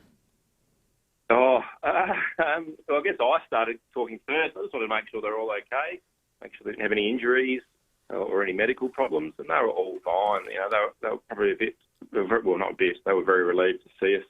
They were fairly tired and emotional, but yeah, pretty happy overall. We spent 5 days stuck in the mud out in the Simpson. So yeah, but really they were well prepared. You know, they had fairly good camping truck set up. They had plenty of food and water, and they had shelter, which is the main thing out there, really. So they were in fairly good spirits. How were their kids, Simon? We were saying before that being stuck out in the middle of nowhere with 2 kids under the age of 5 would be pretty testing. Yeah, the kids were fine. They were fine up. We flew them from their remote location in the Simpson through to Penberthy. And that took a little bit of time. And like any kid that's travelling, they started to get a bit grizzly near the end there.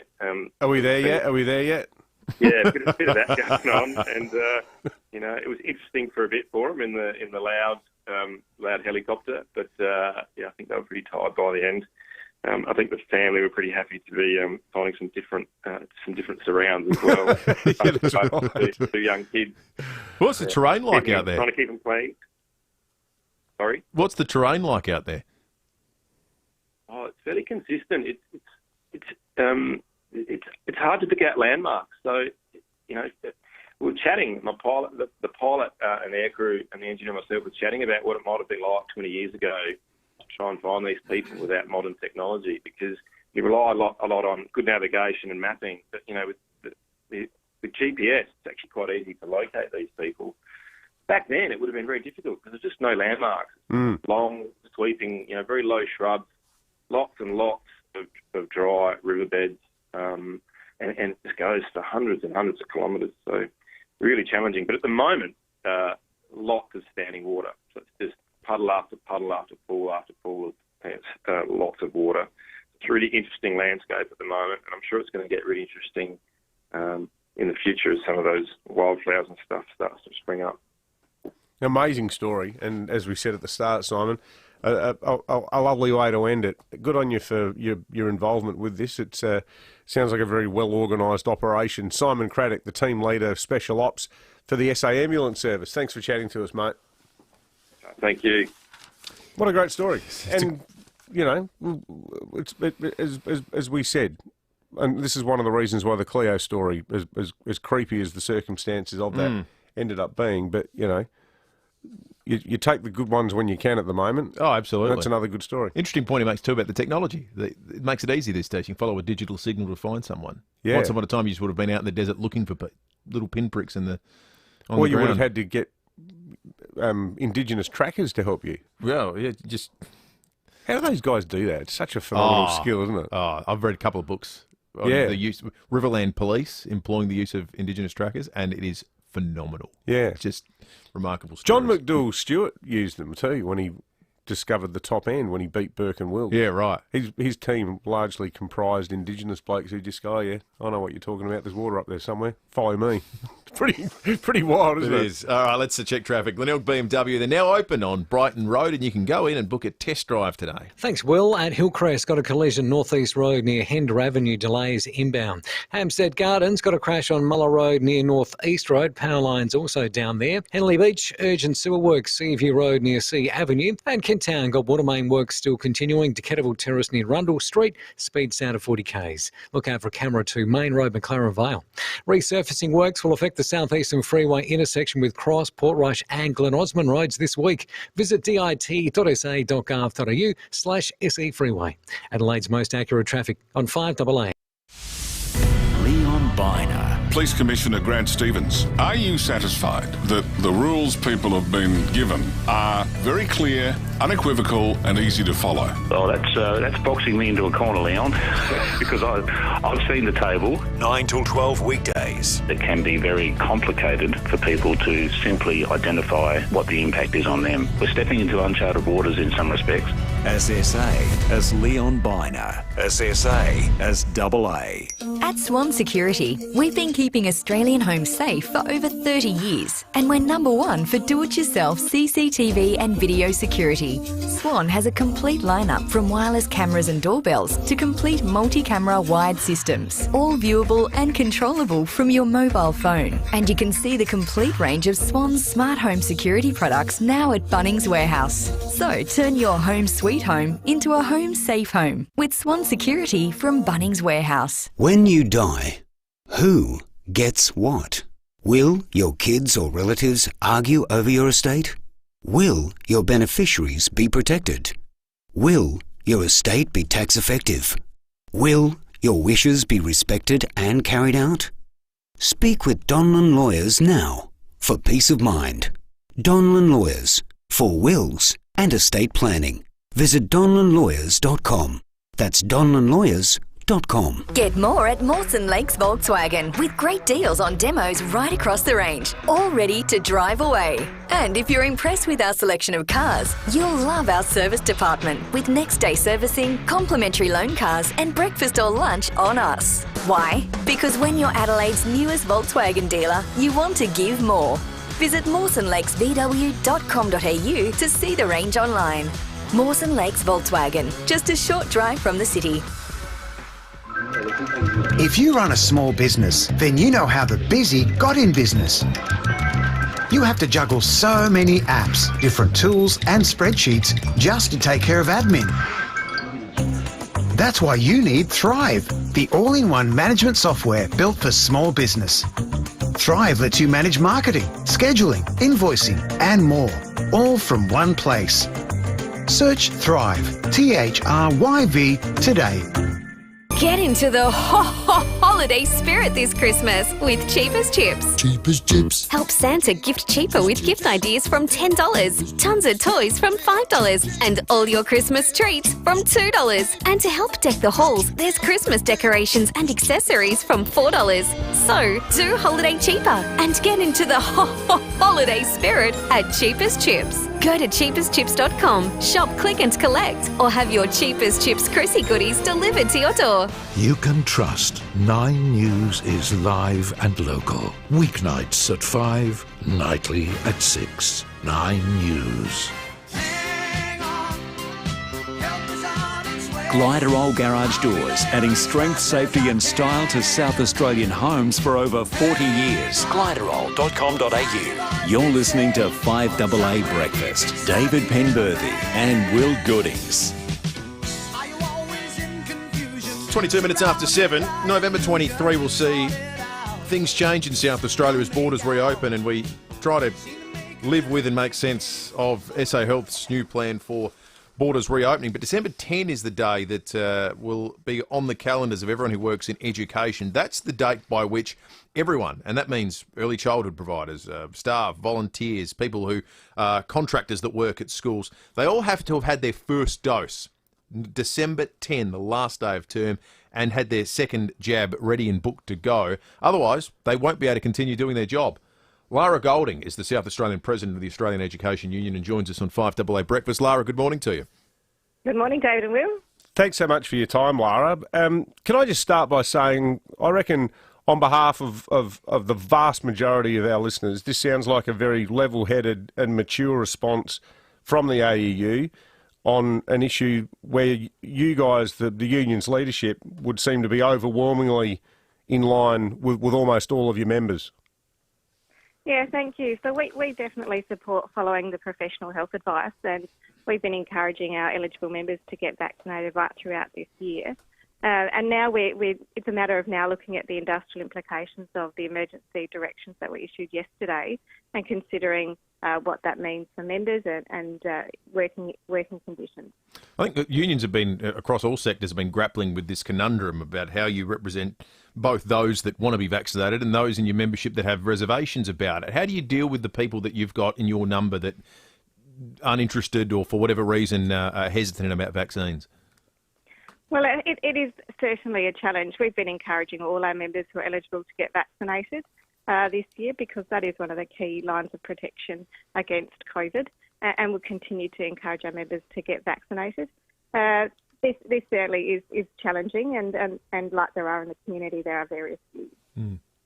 In terms of the application of it as well, Lara, I mean, we're seeing with SA Health employees, and we've started to see this week with the estimated couple of hundred staff at SAPOL who aren't being vaccinated, that they're being told, all right, well, you've got to take first annual leave, potentially then leave without pay. Is your understanding that a similar approach will be taken by the Education Department for the people who are holding out against it?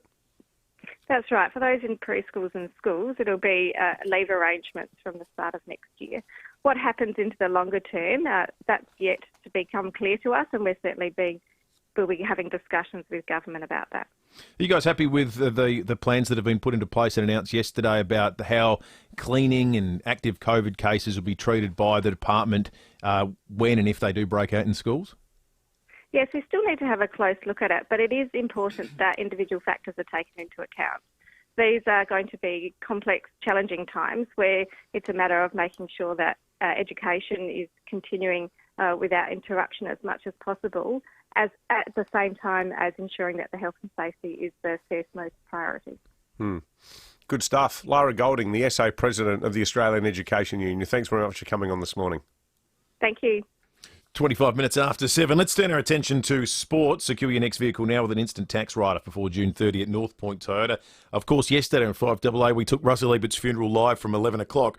Well, after that, Rowie had some terrific chats about the life of Russell Ebert, including with a fellow Port Adelaide great, Jack Cale, who shared his tribute to Russell Ebert, was at the funeral yesterday. Famous drought-breaking 77 flag, you as coach, Russ as captain.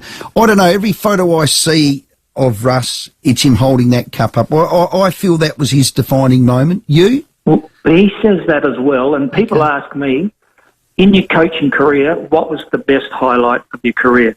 Without a doubt, I said Russell holding that cup up. It meant so much. We hadn't won one for about 12 years. And it meant so much to the Port Adelaide supporters, you know. They're so blessed. They just want to win and win and win. But we hadn't won for a long, long time. And we were under the pump that day. We lost 3 players before half-time. Ivan Eckerman, we had to leave on the ground full forward. He couldn't run. Darryl Cale was off. Timmy Kinnear was off. Two really fierce finals players. But they just hung in and fought, and away they went, you know. And to win that game, it meant a lot to Russell, meant a lot to me, meant a lot to the Port Adelaide people. You know, we were back in the race again. Terrific chat. He's always great, Jack. Yeah, and it was a superb send-off yesterday. I saw Dave Lloyd, our Alberton correspondent, putting photos up of it on Twitter, and I liked a couple of the photos. Other thing I'd say is, if you find yourself in the unfortunate position of having to give a eulogy for a loved one, a mate, a family member who's died, someone who means a lot to you, you could do a hell of a lot worse than type the words Tim Ginniver eulogy into Google. That speech that Timmy gave yesterday was superb. It had that right combination of warmth, humour, self-deprecation, and at the end a hell of a lot of emotion. I love the story you told about how just a few weeks ago he was down at the Oval, Adelaide Oval, and he took a picture of himself taking a hanger above the Russell Ebert statue, and he texted it through to Russell. And Russell wrote back going, yeah, mate, but who's got the ball? Yeah. And I just thought it was such a... And he said the text came in an instant. And there's stories like that keep a person's memory alive. Absolutely. There's no danger of Russell Ebert's memory ever diminishing, particularly for Port people. But I think beyond that, for everyone who loves football, but more importantly loves him as a bloke. So, Tim, well done with that eulogy, mate. It was an absolute cracker. Well, unfortunately, there's been more eulogies today at the Adelaide Oval. Keith Bradshaw's will be farewell. Keith Bradshaw will be farewell today at the Adelaide Oval. Another great bloke. Absolutely.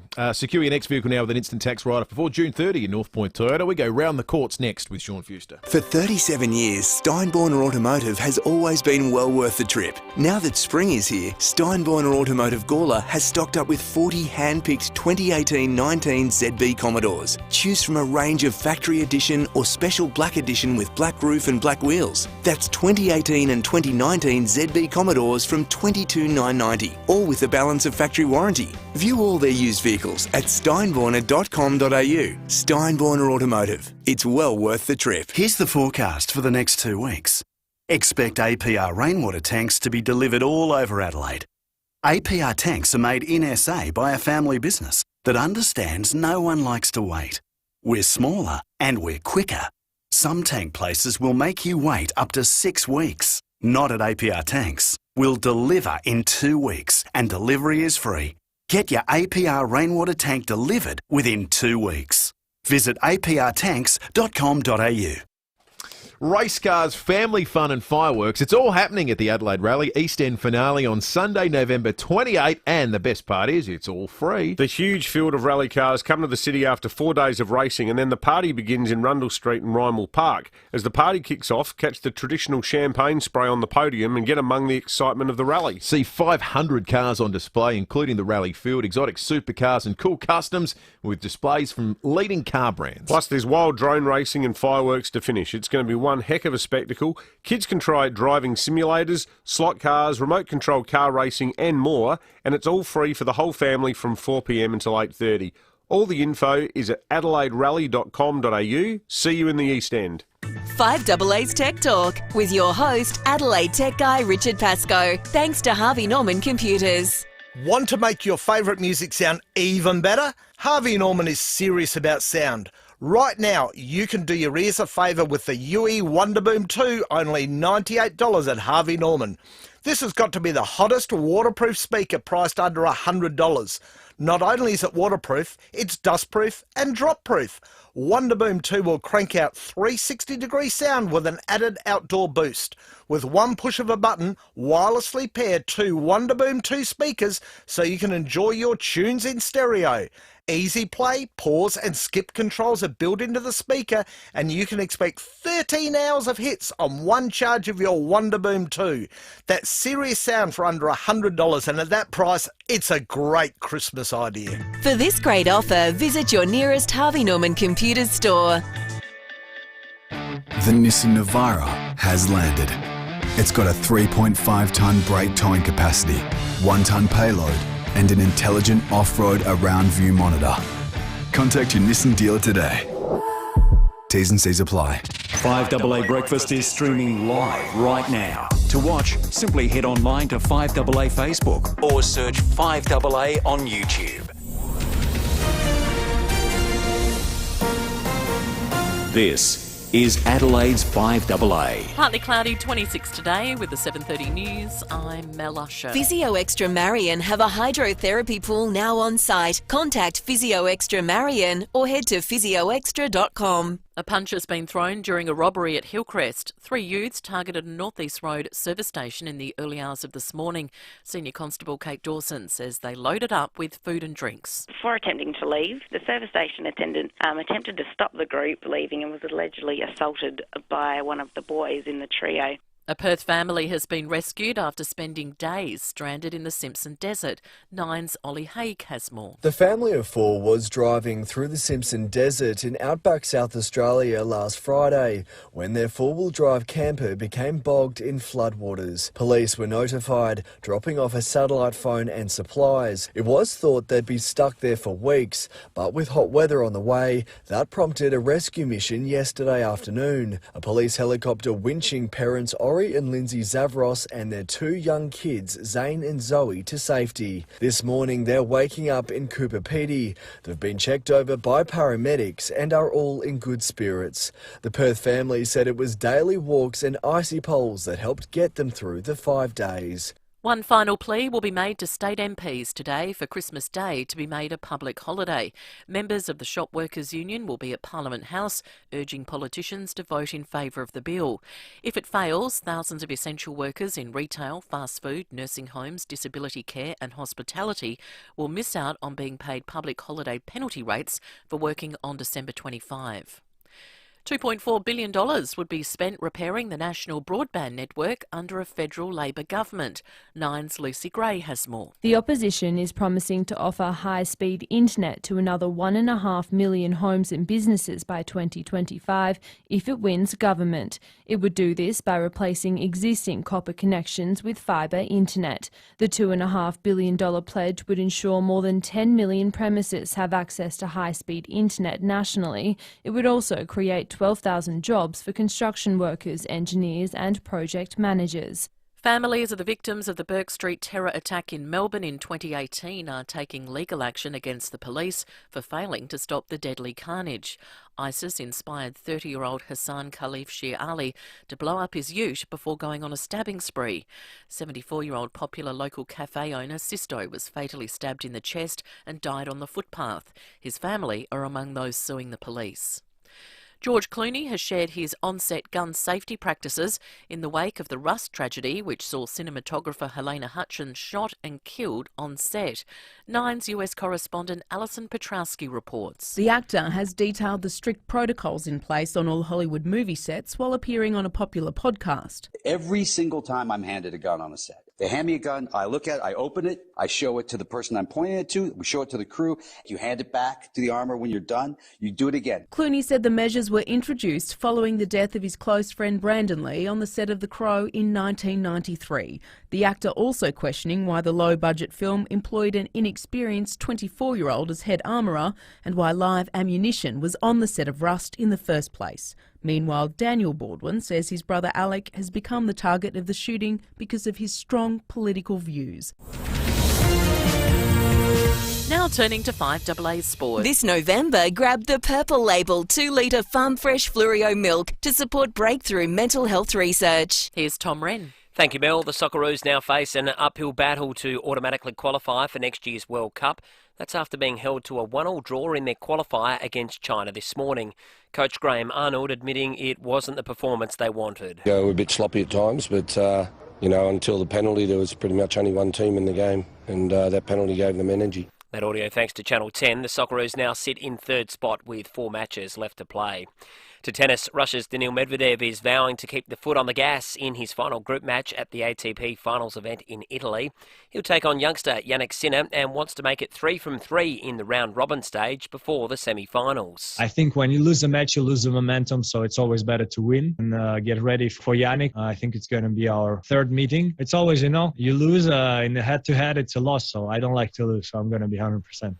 Tim Tszju's position as mandatory challenger in boxing's super welterweight division will be on the line tonight when he faces Japan's Inoue. Takeshi Inoue, that is. Should Tszju win as expected against the number 7 ranked fighter, he should finally get his shot at Brian Castano's world title. Tszju says now that he's made the weight, it's all about relaxing ahead of tonight's fight. I'll take it nice and calm, try to relax, watch a few movies, eat some nice food, then just chill out. I'll have a lot of rice and chicken and pasta, but I'll have a lot of burgers after the fight. Look forward to that. And the Adelaide 36ers have enjoyed a 7-point win. That was against the Perth Wildcats in their pre-season match in Tasmania.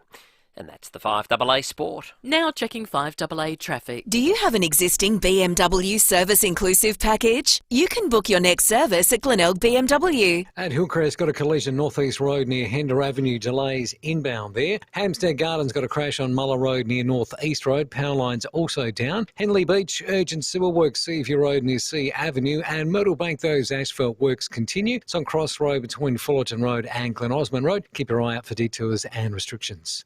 392 beds are being made available in hospitals in South Australia. Visit moreforhealth.sa.gov.au. A message from the Government of South Australia.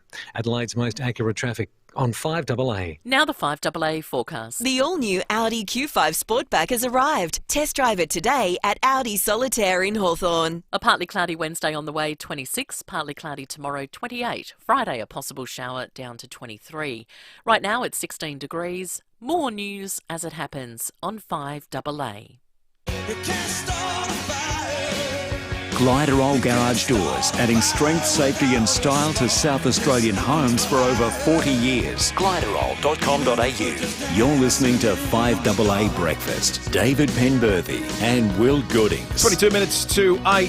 Chatting with Lara Golding from the AEU just before the break. Mick sent us a text on the Telstra Stormount Barker text line saying, "As a secondary school teacher, I completely support a vaccine mandate. Teachers and children are in a high-risk category. There is a minority of teachers that are unwilling to vaccinate as they're getting their science from Twitter. They've clearly never engaged in critical literacy. If you don't back the real science, then leave the profession and let the rest of us continue to educate." Thank you for your text, Mick. Let's go around the courts with Sean Fuster, who's with us live in the studio, thanks to Crime Stoppers SA and Police Credit Union, supporting better communities. crimestopperssa.com.au. Good morning to you, Sean. Morning, guys. So what's happening in the world of the courts, Sean? Well, we've got something very interesting here. We like to see justice go through quickly. We like to see justice go through with a minimum of fuss. But we're about to see what I think is the first in going to be a series of cases that are going to be affected by, something that's got quite a gravitational pull.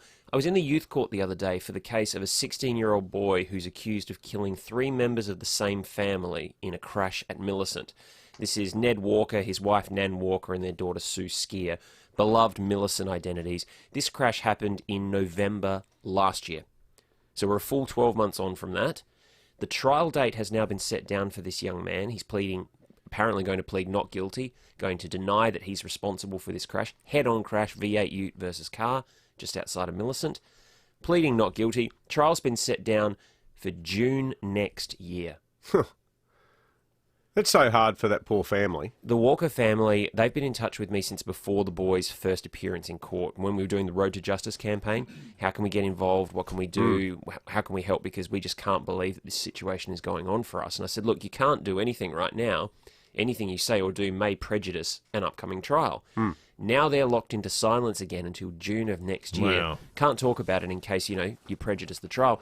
But it's the reason for the delay that's unique, especially in the youth court. The youth court is predicated on get them in, get it done, move it on so that the youth can rehabilitate, so that the families can get closure, make it quick. The reason this can't happen is because the boy's chosen for his lawyer, one of the lawyers who's going to be sitting in the Jason D'Ezio murder trial. Right. This is that massive trial, 9 alleged bikie members or bikie gang affiliates alleged, who are all accused of participating in the shotgun ambush murder of innocent man Jason D'Ezio. This case is going to go for 6 months at the least. It's involving upwards of 50 lawyers from around South Australia. You're going to have a courtroom that's been completely gutted and rebuilt at the cost of millions of dollars to house this. And it's just going to dominate the lists all next year.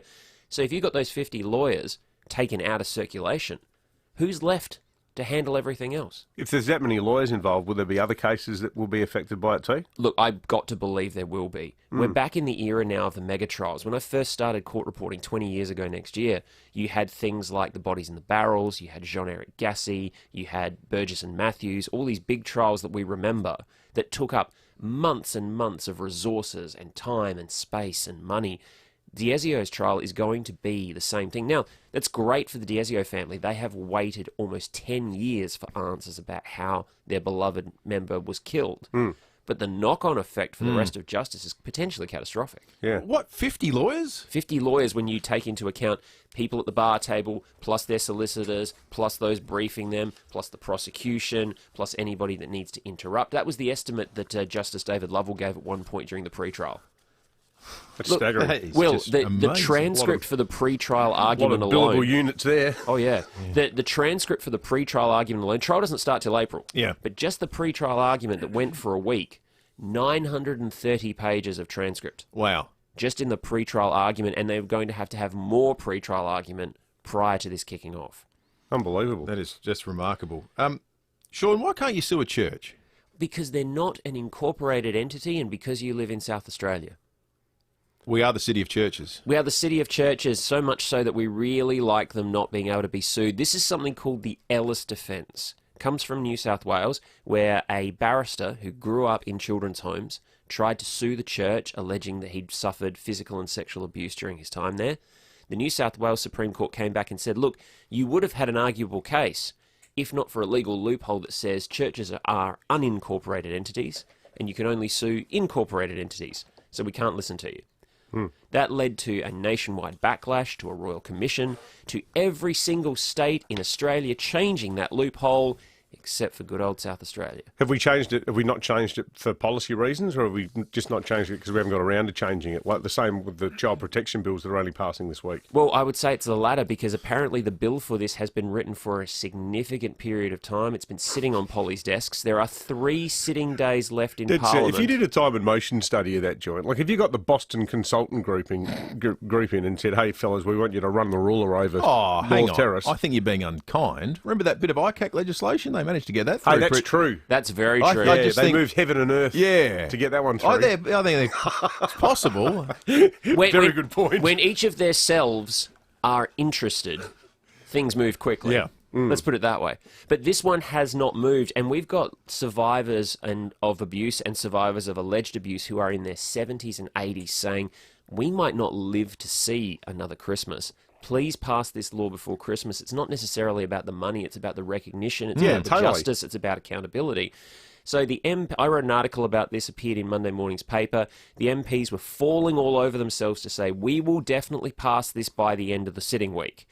Now, I've had a sneaky look at the batting order for Parliament this week. Got to say that this is much further down on the list than something you'd say, imagine that pollies would swear to on the front page of the Tiser on a Monday morning. So just letting you all know there in Parliament, we are watching, we are listening. You did promise this was going to come through before the end of the week. You really want to make sure that does for the sake of these people who need this recognition. Yeah, well, there's hardly any sitting weeks left between now and the election in March. So, yeah, absolutely bang on, Sean. Good stuff. Hey, where are we at with Just Lawful? I am, at this point, travelled back in time to the day that the courts, for some reason, gave me every single document in the Cy Walsh case after only his second court appearance. 7 photocopying boxes full of documents. Wow. Trying to note them and go through them as quickly as I could. Daniel refers to it as opening Pandora's box, and he's not wrong. The knowledge that came out of this was amazing. So join us this week, 7 o'clock, Sunday night. We're going to start going through the first of these 7 boxes in a topic that I like to look at, the relationship between Phil Walsh and his son Cy prior to that tragic incident. Good on you, Sean. Thank you, Sean. Good to have you guys. in. All right, time to check traffic. Thanks to Glenelg BMW. They're now open on Brighton Road, and you can book a test drive today. Thanks, Will. At Cumberland Park, got a smash on Goodwood Road and Cross Road. Look out for debris. Henley Beach, urgent sewer works, Seaview Road near Sea Avenue. Kent Town, got water main works to Ketterwood Terrace near Rundle Street. Speeds down to 40 k's. And look out for a couple of cameras on the drive-in. Southern Expressway, O'Halloran Hill. Cavan Road, Dry Creek, and Horsey Road and Elizabeth East. CanStar Blue has awarded Bow Repairs the award for most satisfied customers in the car tyre retailer category. So if you need tyres, visit bowrepairs.com.au or drop in store today. Adelaide's most accurate traffic on 5AA. Now, this is fun. All this week we are talking about places to go on the ultimate SA road trip. We're putting together an itinerary for 2 of our listeners and a plus one. They don't have to go together. They go with someone they love and care about, or maybe someone they really despise. I don't know how you get about in your road trips. None of my business. Yeah. But my road trip is for listeners to the Limestone Coast, David, and yours is for a trip to the KI. I tell you what, trip to KI, there's a trip I've made a few times in the last 2 years. Yeah. It's the only overseas destination you can go to, apart from maybe Granite Island. Now, all the accommodation and experiences are on us because we live to give, and also our great friends at the RAA. The winners only have to go and have fun. That's the one criterion you have to meet. And also, this is the extra bit, but this is a labour of love, you get to become our ultimate road trip correspondent. So you check in with us every day on air, during the trip, on our show, to let us know how it's all going. Oh, I can't wait for this. So on top of sending you on the trip, the RAA will also make sure your car is road trip ready before you leave, so it'll all be ridgy-dig.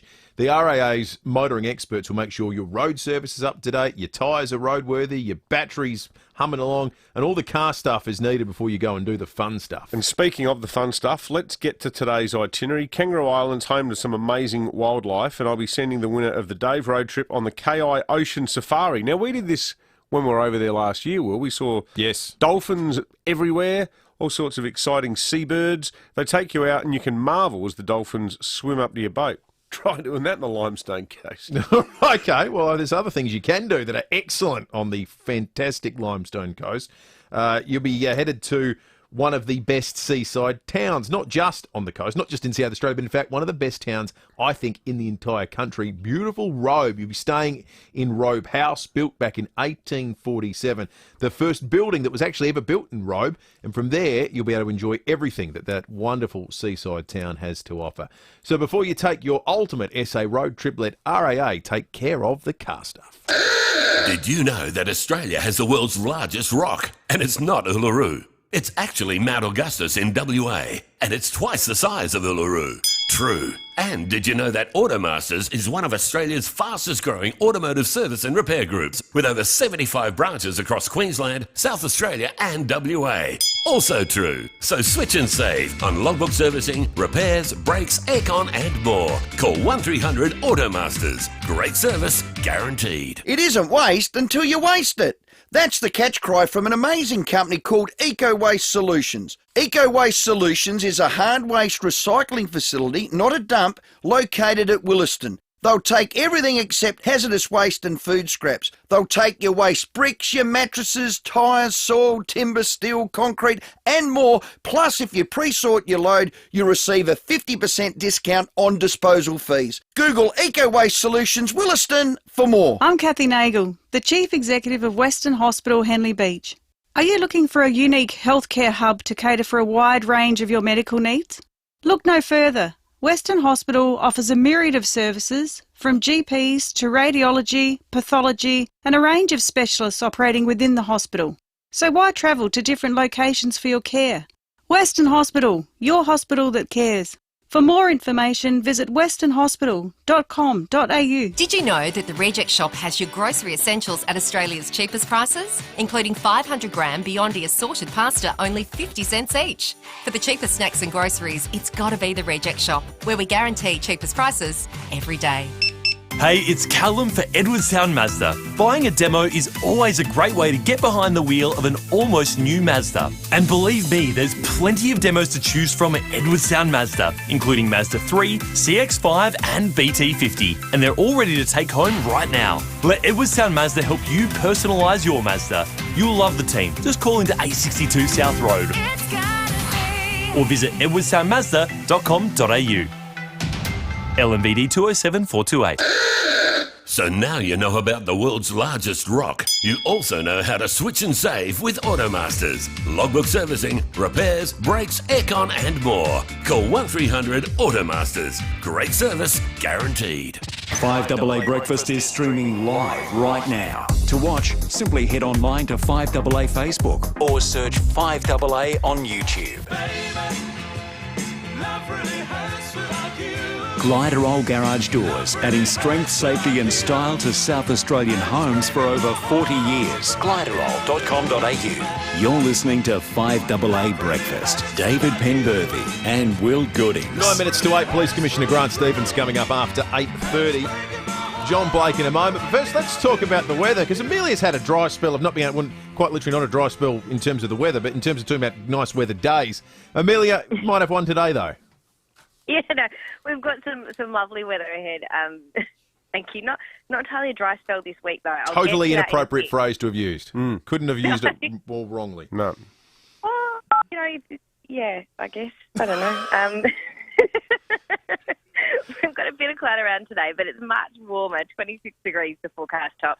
Now, because there is a bit of cloud, you can't really rule out the odd spot, but if you do see it, likely be around sort of the Socceroos, like lower Eyre Peninsula, KI, those sort of southern parts really. Warm night tonight too. Tonight's sort of the pick of the week if you want to get outside and have a barbie or something. We're not going to drop lower than 19 degrees at this point, and then up to 28 degrees tomorrow. However, we do have a little bit of a change moving across, and that'll bump up the fire danger in some districts. So keep an eye out tonight for fire bans sort of about the Riverland, Mid-North, Flinders, Eastern Eyre Peninsula, those parts. They'll, CFS confirms them later in the afternoon the day before. So I'm sure, some of those areas might have total fire bans because they are looking at elevated fire danger. So 28 degrees at the top on tomorrow, but we could see a shower later in the day on Friday, so a little bit cooler than 23 degrees. The main game is Saturday, so this is looking interesting. It's a sort of similar setup to last week's rain event. We've got this sort of low-pressure system developing. It's tapping into some tropical moisture, and it's going to move across. This one's a little bit further south than the last one, though. We obviously heard about some of the big rainfall totals up north. I know you guys have mentioned the family that was rescued from, up north, so they got bogged. This one's looking like it's going to move further south, so we may get more of a drink here in Adelaide. At this stage, anywhere from 8 to 20 millimetres is forecast on Saturday. We could see heavy falls as well. We may see those totals, we may not. These low-pressure systems are notoriously unpredictable. They tend to sort of move around a little bit. But at this stage, that's how much we're looking at. It's going to be a wet day Saturday, and we're pretty much looking at showers from, the morning onwards. So just be prepared for that one. Sunday, hopefully we'll just see a shower or two in the morning. Monday, looking like the dry day, and maybe more showers on Tuesday. So for now, the dry spell, I guess you could call it that. 26 degrees today and 28 tomorrow. Good stuff. Thank you, Amelia. Amelia Mulcahy from 7 News. We need to stop doing that, David. There's a danger that if we keep doing the show for long enough, based on the current trajectory, at some point we'll just say all the same words but for 3 straight hours. Save the company money. This is what I'm afraid of. Yeah. All right, it's time for John Blake, thanks to Aussie Fast Transport Solutions, interstate freight distribution, warehousing and local Adelaide couriers. Call Aussie Fast, 13 13 64.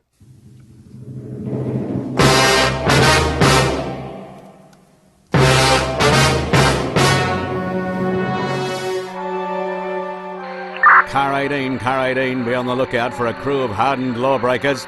Roger, what's the description? One is carrying a video camera, one is holding a microphone, the other one's holding a clipboard. Roger. They're also easily identifiable by a red 7 and the word news after it. Chief, are we talking about the notorious Red 7 gang? Roger, be on the lookout for the notorious Red 7 gang. What's the charge, Chief? Aiding and abetting a COVID escapee. Approach with caution. They may try to interview you simply to increase their own ratings. Roger. Also be on the lookout for a woman who escaped from a Medi hotel and was interviewed by the notorious Red 7 gang. Roger. She's not considered dangerous and can be approached without caution. Roger, do you have a description, Chief? Dark hair, 172 centimetres, medium build. Hey, Chief, I've got an idea. Go ahead, Car 18. Why don't we just ask the notorious Red 7 gang where she is? Well done, Car 18. That might just work.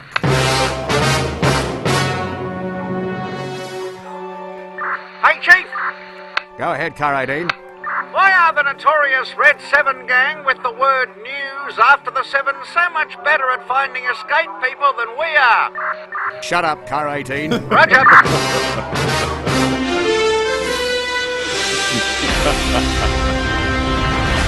More from John Blake after 8:30 when we go behind closed doors. Got some texts coming through on the Telstra Storm Outbacker text line. I can see you working through there. We have got a few. We've actually got quite a lot about the Russell Ebert funeral yesterday, and so many people who've been sending messages in about Russell, I think, because poor people, it almost goes without saying how much he means to them. So many non-Port fans, though, are going out of their way to send in messages like this one from Bob. Morning, guys. I'm not a Port supporter. However, yesterday I witnessed the service for Russell Ebert, and I got the impression that the man was saintly-like. We have lost a truly great South Australian. Another one down here saying, in addition to Tim Ginniver's eulogy, that Max James and Peter Wolf's White's speeches were fantastic as well. And one here from Andy again. I'm an old Norwood supporter, and I have nothing but the highest possible respect for John Cahill and Russell Ebert.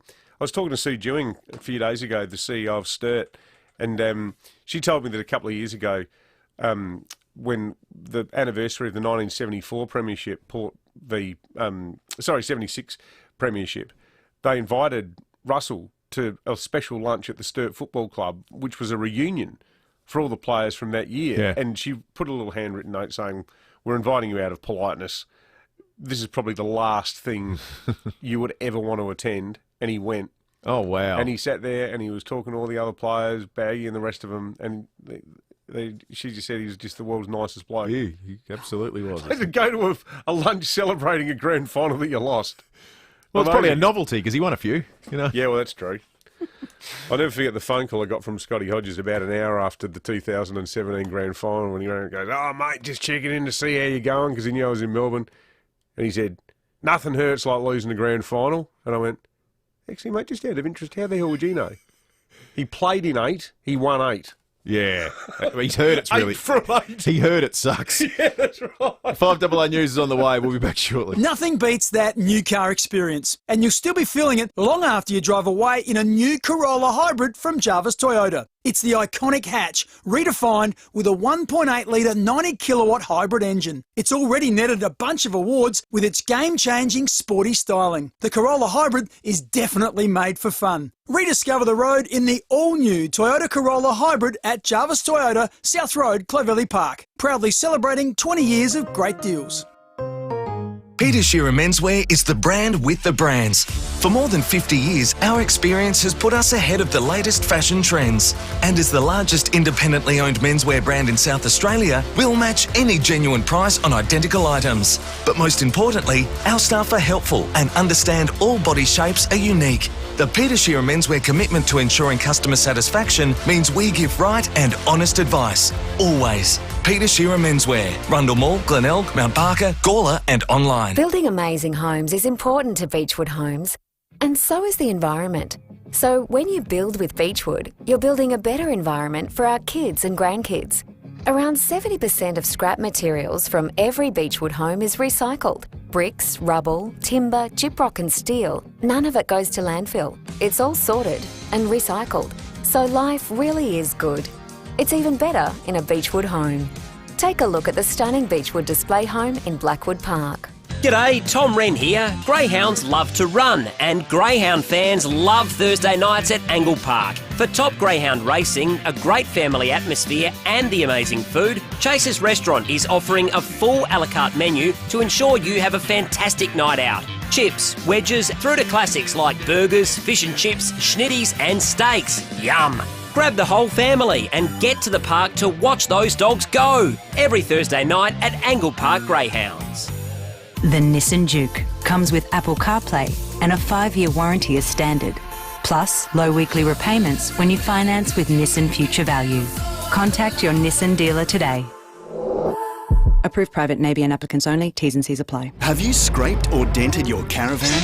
Your insurance should cover that. And Walker Crash Repairs will fix it right and on time. Walker Crash Repairs, an RAA-approved crash repairer for caravans and cars. You can trust 9 News is live and local. Weeknights at 5, nightly at 6. 9 News. Online, on DAB digital radio and on 1395 AM. Talking Adelaide. This is Adelaide's 5AA.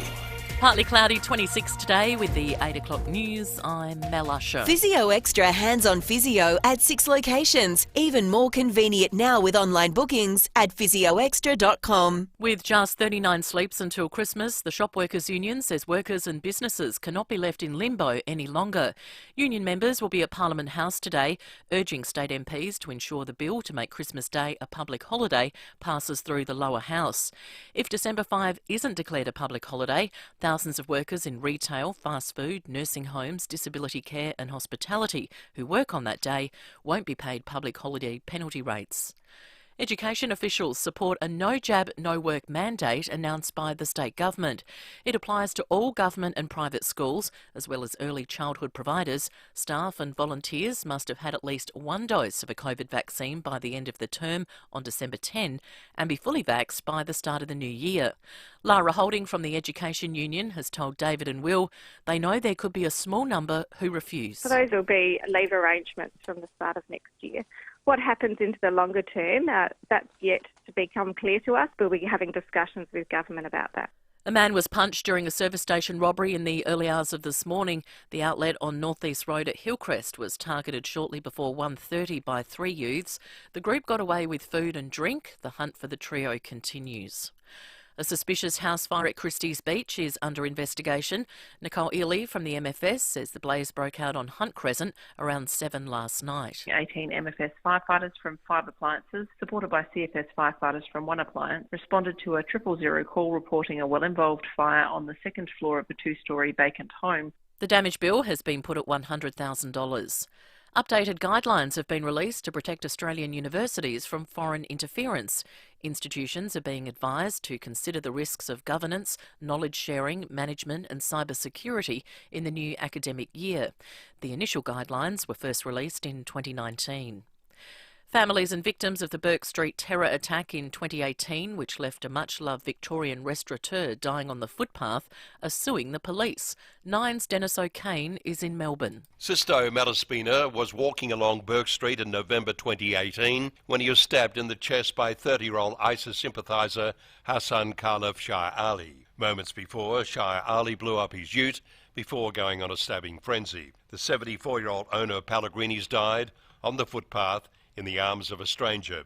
Mr. Malaspina's family is now taking the police to court, claiming they failed to protect the public. A relative of a security guard who was also stabbed is also taking legal action. Court documents obtained by the Herald Sun alleges the police anti-terrorism unit was negligent in failing to monitor Shah Ali in the lead-up to the Bourke Street tragedy. Australia will invest millions of dollars to help develop and commercialise ideas the federal government says could make the country a technology superpower. Nine's Michael Packey has the story. The Prime Minister will use a key speech to announce the blueprint for critical technologies. It's designed to promote Australia as a trusted partner for high-tech investment. An initial $100 million will be poured into quantum science and technology, which can help revolutionise sectors like finance, defence and agriculture.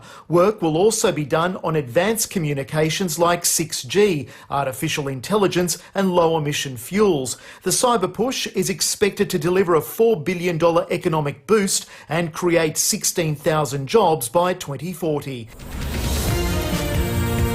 Now turning to 5AA Sport. This November, grab the Purple Label 2-litre Farm Fresh Fluorio milk to support breakthrough mental health research. What's happening in the cricket world, Tom Rehn? Well, Mel, selectors, they're reportedly tossing up between Usman Khawaja and Travis Head. It's being reported to bat at number 5 for Australia this summer. The extended Ashes squad is being named a little later this morning. Meantime, the Adelaide women's strikers will be in action this morning when they take on the Perth Scorchers at Karen Rolton Oval. A win would lift the strikers up into second spot on the WBBL table. The Socceroos' bad run of form has unfortunately continued after they were held to a 1-1 draw against China in Sharjah. They've now slipped to third in their qualifying group, meaning they've slipped out of that automatic qualification spot for the World Cup. Well, it's close to full-time in a stack of World Cup qualifiers in Europe, with France 2-0 up against Finland. Wales and Belgium are locked at 1-1, while the Netherlands and Norway are locked at 0-0. Meantime, the chairman of the English Premier League could step down following a backlash over Newcastle United's takeover by a Saudi Arabian consortium. Australian Oscar Piastri is a step closer to living his dream of becoming a Formula One driver. He's been named Alpine's reserve driver for next season after impressing in the Formula 2 this season. Piastri says he's looking to follow the lead of fellow Aussie Daniel Ricciardo. A few bits of advice here and there, but obviously my plan is to try and join him on the grid in the not too distant future, so I'm sure Pooh doesn't want to give away too many secrets, but I've spoken to him a few times, which is nice. And the Adelaide 36ers have recorded an impressive 7-point win in the NBL Blitz pre-season competition overnight against the Perth Wildcats. New recruits Mojave King and Dusty Hannahs leading the way with 11 points each. And that's the 5AA Sport. Now checking 5AA traffic. Glenelg BMW is now open on Brighton Road. Book a test drive today. At Cumberland Park, got a smash on Goodwood Road and Cross Road. Look out for debris on the road there. Henley Beach, urgent sewer works continue. Seaview Road near Sea Avenue. Got asphalt works continuing at Myrtle Bank. That's Cross Road between Fullerton Road and Glen Osmond Road. Keep your eyes out for detours and restrictions there. And also keep your eyes out for some cameras this morning. Cavan Road, Dry Creek. Halsey Road, Elizabeth East. And Southern Expressway out of Halloran Hill. Want to snag yourself a bargain? Shop epic deals on electronics, homewares, beauty and more with Amazon's Black Friday sale. Coming soon at amazon.com.au. Adelaide's most accurate traffic on 5AA. Now the 5AA forecast. The all-new Audi Q5 Sportback has arrived. Test drive it today at Audi Solitaire in Hawthorn. 26 today and partly cloudy, 28 tomorrow, 23 on Friday. Right now it's 17 degrees. More news as it happens on 5AA. Tyrrell Garage Doors, adding strength, safety and style to South Australian homes for over 40 years. Tyrrell.com.au. You're listening to 5AA Breakfast. David Penberthy and Will Goodings. 8 after 8, breaking 8 coming up shortly. Police Commissioner Grant Stevens will join us live after 8:30 this morning. Take you through some of the big stories of the day, and will put you in the running to win tickets to 5AA's Carol's Night of Nights, the 26th of November at the Nord Concert Hall. We'll do that probably in the next 10 or 11 minutes. So stick around for that if you want to head to what will be a fantastic night featuring James Morrison. Well, over the last few years, I've been contacted semi-regularly by a group of residents who live in the southwestern corner of the CBD who have on-again, off-again concerns, genuine concerns about the conduct of the sometimes quite large group of itinerant people who are predominantly Indigenous, who live in and around Whitmore Square. I've had calls again in the last couple of days in light of the incident that occurred in that tent community that has sprung up on Green Hill Road, sort of at the southern end of Lewis Cohen Drive. I drive past that place each morning, and kind of interesting given that the whole conversation around the parklands at the moment involves the creation of permanent or semi-permanent structures on Pinky Flat. This is turning into quite the metropolis. It's easily doubled in size in the last few weeks. And look, I'm not pretending that there are not hugely complicated issues at play here. And I know that SAPOL and that the City Council and that Indigenous department workers from the state government are all involved in trying to deal with what are hugely complicated issues. You know, people coming down from up north, family issues, all of that. But the question that people who live nearby have is, how long is this tent community going to stay there for, and how big is it going to get? Because I did a bit of a count this morning after I spoke to a woman yesterday. I counted about 20 tents. There's at least 3 temporary sort of demountable type buildings there. I think they've put in temporary toilet facilities. And there's a whole bunch of cars. Sometimes there's like a dozen cars just parked there on the lawn. In the parklands. I think there's been fires lit as well. But the big dramatic flare-up the other night, as we heard in the regular SAPOL catch-up at 6:45, was that a woman was stabbed in the head by another woman. And this is all happening in a part of town where a lot of people live. A lot of people, teenage kids walk through that area to go to city schools and so on. As I said, it's not an issue that is easy to manage, but you would think in light of the violence that we saw there on Monday in a community that has significant issues with alcohol and violence, there are real questions for the city, and it's something that we'll raise and do further work on with the Lord Mayor and so on. How big is this thing going to get? 11 minutes after 8, you've heard in 5AA News over the course of the morning issues caused by power lines down at Hampstead Gardens. There's been some flow-on effects for the public transport services. Bus Route 300 services are currently detouring on North East Road and Muller Road in Hampstead Gardens due to the power lines being down on Muller Road. Stop 126A and stop 21 North East Road are missed in both directions. So if you rely on those services, you might just have to walk to a different stop as of this morning because of those power lines down at Hampstead Gardens. That kicks off our wrap of some of the stories that have developed over the course of the morning. And I think one of the most interesting things we learnt was from our chat with Simon Craddock, who is a paramedic, a team leader of Special Ops, who was the first person to get off the chopper and effectively save this family that was stranded in the Simpson Desert, 100 k's northeast of Oodnadatta. The caravan had got bogged, and we caught up with him earlier to talk about the operation that saved this young family's life. The job sort of initiated from this family setting off their personal locating beacon. Then AMSA send up their plane and locate the family, and then initiate the local police, which is SAPOL with us. And then we were tasked late Monday night to fly or depart and fly for Tuesday morning, which included myself, the pilot, an air crew, and an engineer as part of the crewing configuration. So I guess I started talking first. I just wanted to make sure they're all okay, make sure they didn't have any injuries or any medical problems, and they were all fine. They were probably they were very relieved to see us I'm fairly tired and emotional, but yeah, pretty happy overall. We have spent 5 days stuck in the mud. Remarkable story with a very happy ending. It's great work these guys do, and he mentioned to us in that chat that by virtue of the digital technology that they have now, they could pinpoint where they were because the terrain is just flat and nondescript. There are no landmarks. To find them by air in the absence of that would have been an absolute nightmare. I even thought that the fact that the dad said that each day they'd go for a bit of a walk in the morning, then have their icy pole, then go for a walk in the afternoon. I'd be seriously concerned walking more than 100 metres. Absolutely. From the vehicle. Yeah. Because you wouldn't want to be a long walk. No, exactly. Like, what are you going to use to mark out where you are?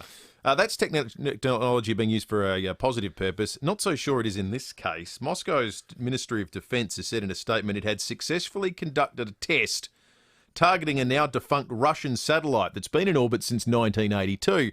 What's the test, you ask? Well, they blew it apart. Wanted to see if they could launch missiles from Earth to hit satellites in space. Guess what? They can. Now, the issue is, in a gravity-free environment, the debris from a blown-up satellite doesn't fall to Earth. It just continues to orbit the Earth, posing a danger to other things that orbit the Earth, like the International Space Station. Have a listen to this. This is some radio. 2 astronauts on board the space station to take evasive action. We were recently informed of a satellite breakup and need to have you guys start reviewing the safe haven procedure. The safe haven procedure, which means that your life is effectively in danger. The weird thing about this, the ISS is, as I understand it, is effectively a Russian asset. They were the pioneers of space exploration and yeah, well, it's got a Russian name, hasn't it? That's right. Mir, M-I-R. Well, what is that? Is that an acronym for something? No, I think that might have been earlier. I always thought Mir was Russian for space station. Well. This is the ISS. Just like Borscht is Russian for beetroot soup. Put it this way, there are 2 Russians on board. Anyway, the US were furious. It was dangerous, it was reckless, it was irresponsible. What the Russians did today with these 1,500 pieces of trackable orbital debris poses a risk not only to those astronauts, not only to those cosmonauts, but to satellites, to the interests of all nations. The astronauts on board had literally just gotten on board. They had flown up on the latest SpaceX mission. They'd gotten there, were just acquainting themselves, and were told, oh, by the way, there's been a missile test and you need to take evasive action in space. In any case, it's the only component of this that falls a little bit deaf in terms of the US criticism of Russia is that a few countries now have tried this. It's kind of seen as the next frontier. If you're going to fight a war, taking out the other country's satellites is going to be a big part of it. So, in this instance, thankfully, life would grind to a halt. That's right. GPS, internet, all sorts of things. There's a whole generation of people who wouldn't know how to function. Yeah. Well, there's a whole group of systems that wouldn't be able to function because there is no redundant analog version any longer. No. So, yeah. How many glove boxes have got a UBD in them these days? Well, that's just right. Absolutely. Speaking of roadmaps. Yeah, exactly. Let's not talk about roadmaps. I prefer that roadmap. That's a much better version of a roadmap. This guy needed a roadmap. A Portland man who illegally crossed the border into South Australia while it was under tough restrictions was in Mount Gambier Magistrates Court on Friday. He was found parked in a laneway near the Jubilee Highway on the 5th of October. So these guys got charged. They were doing the wrong thing. The excuse was, or the explanation was, he didn't know he was in South Australia. Didn't know he was in South Australia. Wasn't Isn't sure. A big sign saying "Welcome to South Australia"? Apparently, took in the back street, and the prosecution sort of said, "Well, hang on, is that a sign you were trying to maybe evade detection?" And he went, "No, I just was a little bit lost my bearings." For the Carol tickets this morning that you can get at try booking, or you can call us right now on 8223 0000. You need to complete this sentence for us. You know you're in SA when. Oh, that's good. You know you're in South Australia, where we don't want to have people, mistakenly entering our borders under COVID restrictions. So we need to give them some hints, things to look out for. You know maybe you're in SA when. Maybe a COVID-flavoured end to that sentence would be, you know you're in South Australia when the police tell you that it's illegal to dance. Yes. That would be a potential winner of the tickets to the big night of nights carols with James Morrison at the Nord Concert Hall on the 26th of November. So get calling now. Not eligible. 8223 and you might be along on the night. Just finish the sentence for us. You know you're in South Australia when you could win the tickets. Let's do Fuel Watch thanks to the excellent people at Glenelg BMW, now open on Brighton Road. You can book a test drive today. Most expensive petrol in the east, places like Campbelltown and Leabrook. Yep. Maybe was that Freudian? I don't know. Elsewhere, it's $1.56 at the Caltex on Goodwood Road in Westbourne Park, $1.51 at the OTR on Kings Road by the Parafield Airport, $1.53 on Brighton Road in Glenelg South, and $1.46 at Costco. And speaking of Glenelg BMW, they also bring us traffic. And if you've got a BMW service-inclusive package, you can book your next service right now. That's Glenelg BMW. Thanks, Will. At Cumberland Park, got a smash on Goodwood Road and Cross Road. Look out for debris there. Henley Beach, urgent sewer works continue. Seaview Road near Sea Avenue. Slow going this morning at Maylands for the intersection upgrade of Portrush Road and McGill Road. And still got speed restrictions at Crayfors and Stirling on the freeway, affecting both directions for works. Got a camera, Cavan Road, Dry Creek, Grant Road, Ranella. Don't miss the returning Weber WBBL Festival action this Saturday at the Adelaide Oval. Family passes just $22.50 a day. T's and C's apply. Search WBBL tickets. Adelaide's most accurate traffic on 5AA. Rowie Sports Show. I reckon I've interviewed Steve Monaghan over the journey for about 13, 14 years. Champion fella. What about he's blown out to 62 62 kilo. I'm 112. I've been doing F45 for 29 weeks. 4 p.m. weekdays. And you know how much weight I've lost? 2 kilo. Really? It's all turning to muscle, though. No, it's not. No, you are. You're just getting chiseled now. I am a big fat No, pig. you're not. Don't. Rowie Sports Show on 5AA. The new Nissan Navara is the ultimate work vehicle. Built tough with advanced tech to get the job done. Speak to your local Nissan fleet experts today about tailoring a vehicle solution for your business needs.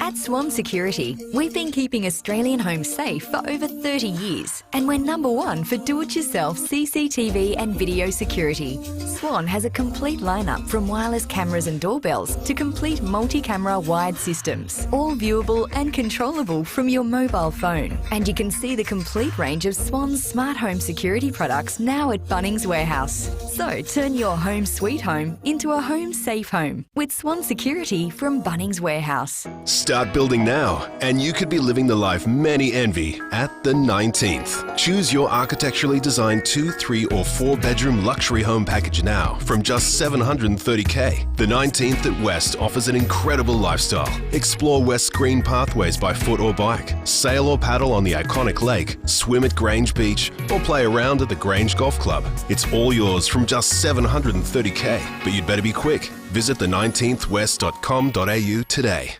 Let's get business back on track. Let's reopen and rebuild, rehire and regrow. If you're looking to make up for lost ground, Judo Bank is ready to support Australian businesses recovering from the pandemic.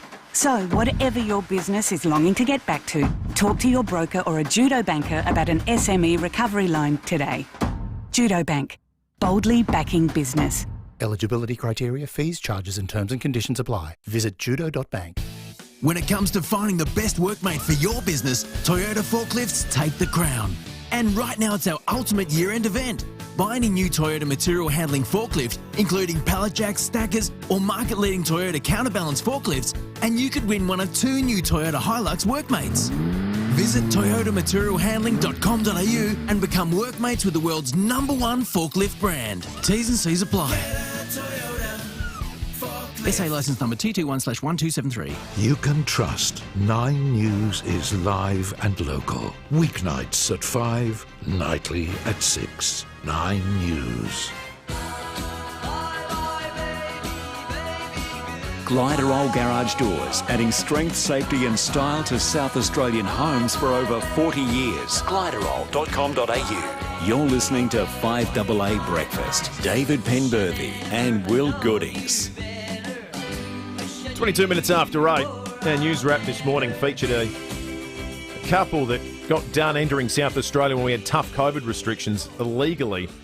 Part of the defence was, well, we didn't know we were in South Australia. We want to help those people out and potentially other future offenders, albeit we hope border restrictions aren't in for too much longer. Shouldn't be post-November 23, but you can't be too careful in this day and age. So we're asking you to complete the sentence, you know you're in South Australia when. you can win yourself 2 tickets to the Christmas event, Night at the Carols, 26th of November at Nord Concert Hall. Tickets are selling fast. You can go to Try Booking, or you can complete that sentence for us. Dean, good morning. Yeah, good morning, fellas. You can't afford a bottle of Grange. You know you're in South Australia when you can't afford a bottle of Grange. Thank you, Dean. You'll sell a kidney to buy one of them now. Paul, good morning. Yeah, good morning, fellas. You know you're in Adelaide and NSA when you go to buy Devon, you can only get free. Yes, Paul, that's a good one. That's a surefire indicator. Who'd want to buy Devon? That's just it. Nathan, good morning. Yeah, good morning. You know you're in South Australia when you drive across the border and the first thing that happens is you let someone into your lane and they don't give you the courtesy wave. Or they don't let you in at all. Yeah, that's right. Well, that one too. Yeah, we got a few versions of that on the Telstra Stormount Barker text line of people saying, you know when, because no one will let you in when you put the indicator on. John in Ascot Park, good morning. Morning, gents. You know you're in South Australia when you see a Stobie pole and also the speed limit changes every 100 metres. Yeah, that's good. Coming down the southeastern freeway. It's impossible to keep track of. Yeah. Good luck with that. Let's do some texts as well before we crown a winner and give those tickets away. You know you are in SA when you go to the deli and people order a double cut roll. Oh, yes. You can't beat a double cut roll. Here we go. You know you're in SA from Helen when no one indicates and no one can park straight. We really bag ourselves about our driving, don't we? It's almost a badge of honour. The one thing we're prepared to concede as South Australians is that we're bad drivers. Or just inconsiderate drivers. Yeah. It's one thing in Sydney, like you're on the Anzac Bridge and suddenly go, oh, hang on, I need to change 3 lanes. You put your indicator on, everyone stops. Yeah. I guess because they know that if you didn't, the whole road system would grind to a halt. Yeah. Trish says, you know you're in SA when there's road signs everywhere. When there's no road signs. And Ian says, you know you're in SA when the moment you cross the border, you drive into the roadworks. Another one here. You know you're in SA when the pints are the large ones and the schooners are the small ones. So what we really need at the border when people enter is some multiple road signs, a construction site, a bar, and a deli. Yeah, double cut rolls. And that way you always know, whatever you're doing, first thing cross the border. Adrian and Blakeview, have you got one for us? Yeah, you know you're in South Australia when someone hands you a Farmers Union iced coffee. There you go. Yeah, Thank you, Adrian. More consumed than any other beverage. It is, isn't it? Only not place as on earth good. that beats... Not as good as the Fleurieu milk version, though. I always wonder now if it's still true or it's just become one of those urban legends. But the only place on earth where Coke is outsold by something else. Yeah, 100%. I wonder if it's still true. It certainly was true. We got to start getting Fleurieu milk into the debate more, though. Something bit of local produce. People in the know are switching, I think. Because it's local. It is in 100% the iced South Australia. Iced coffee circles, in their chat groups. Yeah. They're talking. They are. Who do we like for the tickets? Let's give it to Nathan. Nathan's was good. All right. Yeah. Nathan. On you, Nathan. Congratulations We'll see you on the Nathan. night, mate. You'll be there on the big night, along with James Morrison, host of 5AA Presenters. Nord Concert Hall. Tickets selling fast. You can get your tickets now from Try Booking. Or you can listen to us over the course of the week and we'll have more opportunities for you to win. Police Commissioner Grant Stevens is coming up after 8:30. Stick around for that and also behind closed doors. As a small to medium business owner, you need a vehicle fleet that is fit for purpose. The new Nissan Navara is the ultimate workhorse, built tough to handle the harshest conditions. Packed with the latest intelligent safety and driving assistance tech, the new Nissan Navara is the ideal addition to your fleet. Let your local Nissan fleet dealer tailor a vehicle solution that's right for you and your business needs. Visit your local Nissan dealer or search Nissan Fleet today. At Coles, you can collect 20 times Flybuys points for every $1 spent on select Apple gift cards. Just swipe your Flybuys at the checkout. Limit of 5 gift cards per customer. Excludes Coles Online, Coles Express and giftcards.com.au. Limits, exclusions, T's and C's apply. Home renovations can be akin to climbing Everest. Every step of the way can be torturous to reach your ultimate goal. Well, the same could be said for home renovations, but not if you go with BuyUrban Bathrooms and Kitchens. The team at BuyUrban have always believed the journey is just as important as the destination. So start your journey with BuyUrban Bathrooms and Kitchens, Adelaide's home renovation experts. Visit buyurban.com.au. We're investing $7.4 billion into health in SA, recruiting up to 1,920 health staff, so you spend less time waiting for care and more time where you want to be. Visit moreforhealth.sa.gov.au to know more. A message from the Government of South Australia. South Australia's health system is at breaking point. If it was a patient, it would be in need of urgent and intensive care. We need urgent action if we are to keep South Australians safe. Nurse-patient ratios have been shown to save lives and ensure patients get the care they need. Only Labor is guaranteed to legislate for staffing ratios. With the community at risk, it's time for urgent action. Tell the Marshall Government to stop the squeeze. Go to actionforhealth.com.au. Authorised by Elizabeth DeBars of the Australian Nursing and Midwifery Federation, SA Branch, Adelaide. Get into the holiday spirit this Christmas with Cheapest Chips. Cheapest Chips. Help Santa gift cheaper with gift ideas from $10, tons of toys from $5, and all your Christmas treats from $2. And to help deck the halls, there's Christmas decorations and accessories from $4. So do holiday cheaper and get into the holiday spirit at Cheapest Chips. Go to cheapestchips.com, shop, click and collect, or have your Cheapest Chips Chrissy goodies delivered to your door. Get more at Mawson Lakes Volkswagen with great deals on demos right across the range, all ready to drive away. And if you're impressed with our selection of cars, you'll love our service department with next day servicing, complimentary loan cars and breakfast or lunch on us. Why? Because when you're Adelaide's newest Volkswagen dealer, you want to give more. Visit mawsonlakesvw.com.au to see the range online. Mawson Lakes Volkswagen, just a short drive from the city. 5AA Breakfast is streaming live right now. To watch, simply head online to 5AA Facebook or search 5AA on YouTube. Gliderol Garage Doors, adding strength, safety and style to South Australian homes for over 40 years. Gliderol.com.au. You're listening to 5AA Breakfast. David Penberthy and Will Goodings. 5AA News coming up in just a moment. Lucy wandered in with the texts, looking at them, perusing them. Our giveaway a moment ago for the tickets at available at Try Booking to our carolling night at night, and said they're all so negative. What's with us about South Australia? You know you're in South Australia when, and everyone's got a negative response. Have a listen to some of these that are coming through on the Telstra Storm Barker text line, lambasting our infrastructure or lack of quality infrastructure in South Australia. You know you're an SA when creek beds are smoother than the roads. You know you're an SA when you see one-way freeway and half-built stadiums. That one was from Vince. Very negative tone to all the, you're in South Australia when questions this morning. What about this one? You know you're an SA when you're told to duck and dive and to not touch the ball. Well, maybe that's all about to change. Some things will change in November 23, and what happens after that will be the subject of our conversation with the Police Commissioner, Grant Stevens, live in the studio right after this. This is Adelaide's 5AA. Partly cloudy, 26 today with the 8:30 news. I'm Mel Usher. Physio Extra Marion have a hydrotherapy pool now on site. Contact Physio Extra Marion or head to physioextra.com. There'll be one final push today from the Shop Workers Union to get Christmas Day declared a public holiday in SA. The bill will be put to the lower house. If it fails, working December 5 won't attract penalty rates. Leave arrangements will be put in place for teachers who refuse to get COVID vaccinated by the start of next year. A mandate has been announced for all government and private schools and early childhood providers, where all workers and volunteers need to have had at least one dose by December 10 and be fully vaxxed by the beginning of 2022.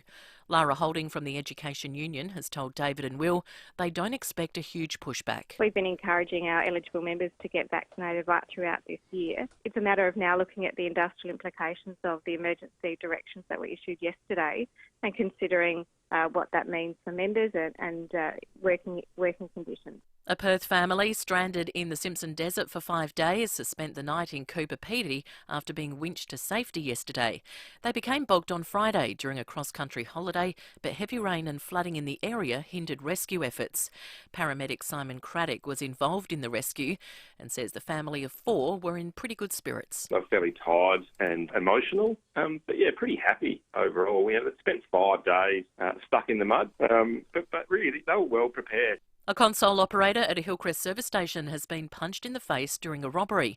3 youths targeted the outlet on North East Road shortly before 1:30 this morning.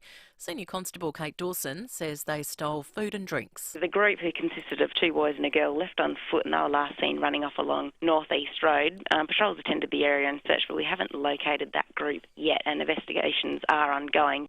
Australian universities will implement updated guidelines to safeguard against foreign interference Institutions are being advised to consider the risk of governance, knowledge sharing, management and cybersecurity.